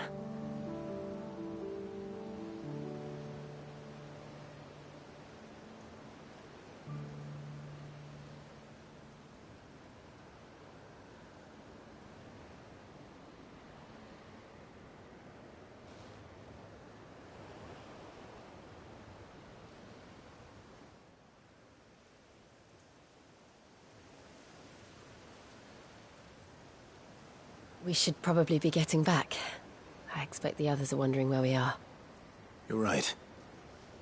There's still much to do. And we'll do it together.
Welcome to the Patron's Whisper. Is everything we've received and everything promised? Here you are.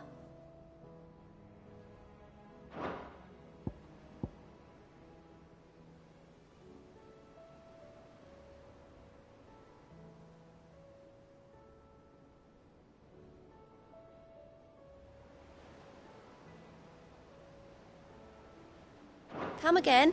I may have more for you.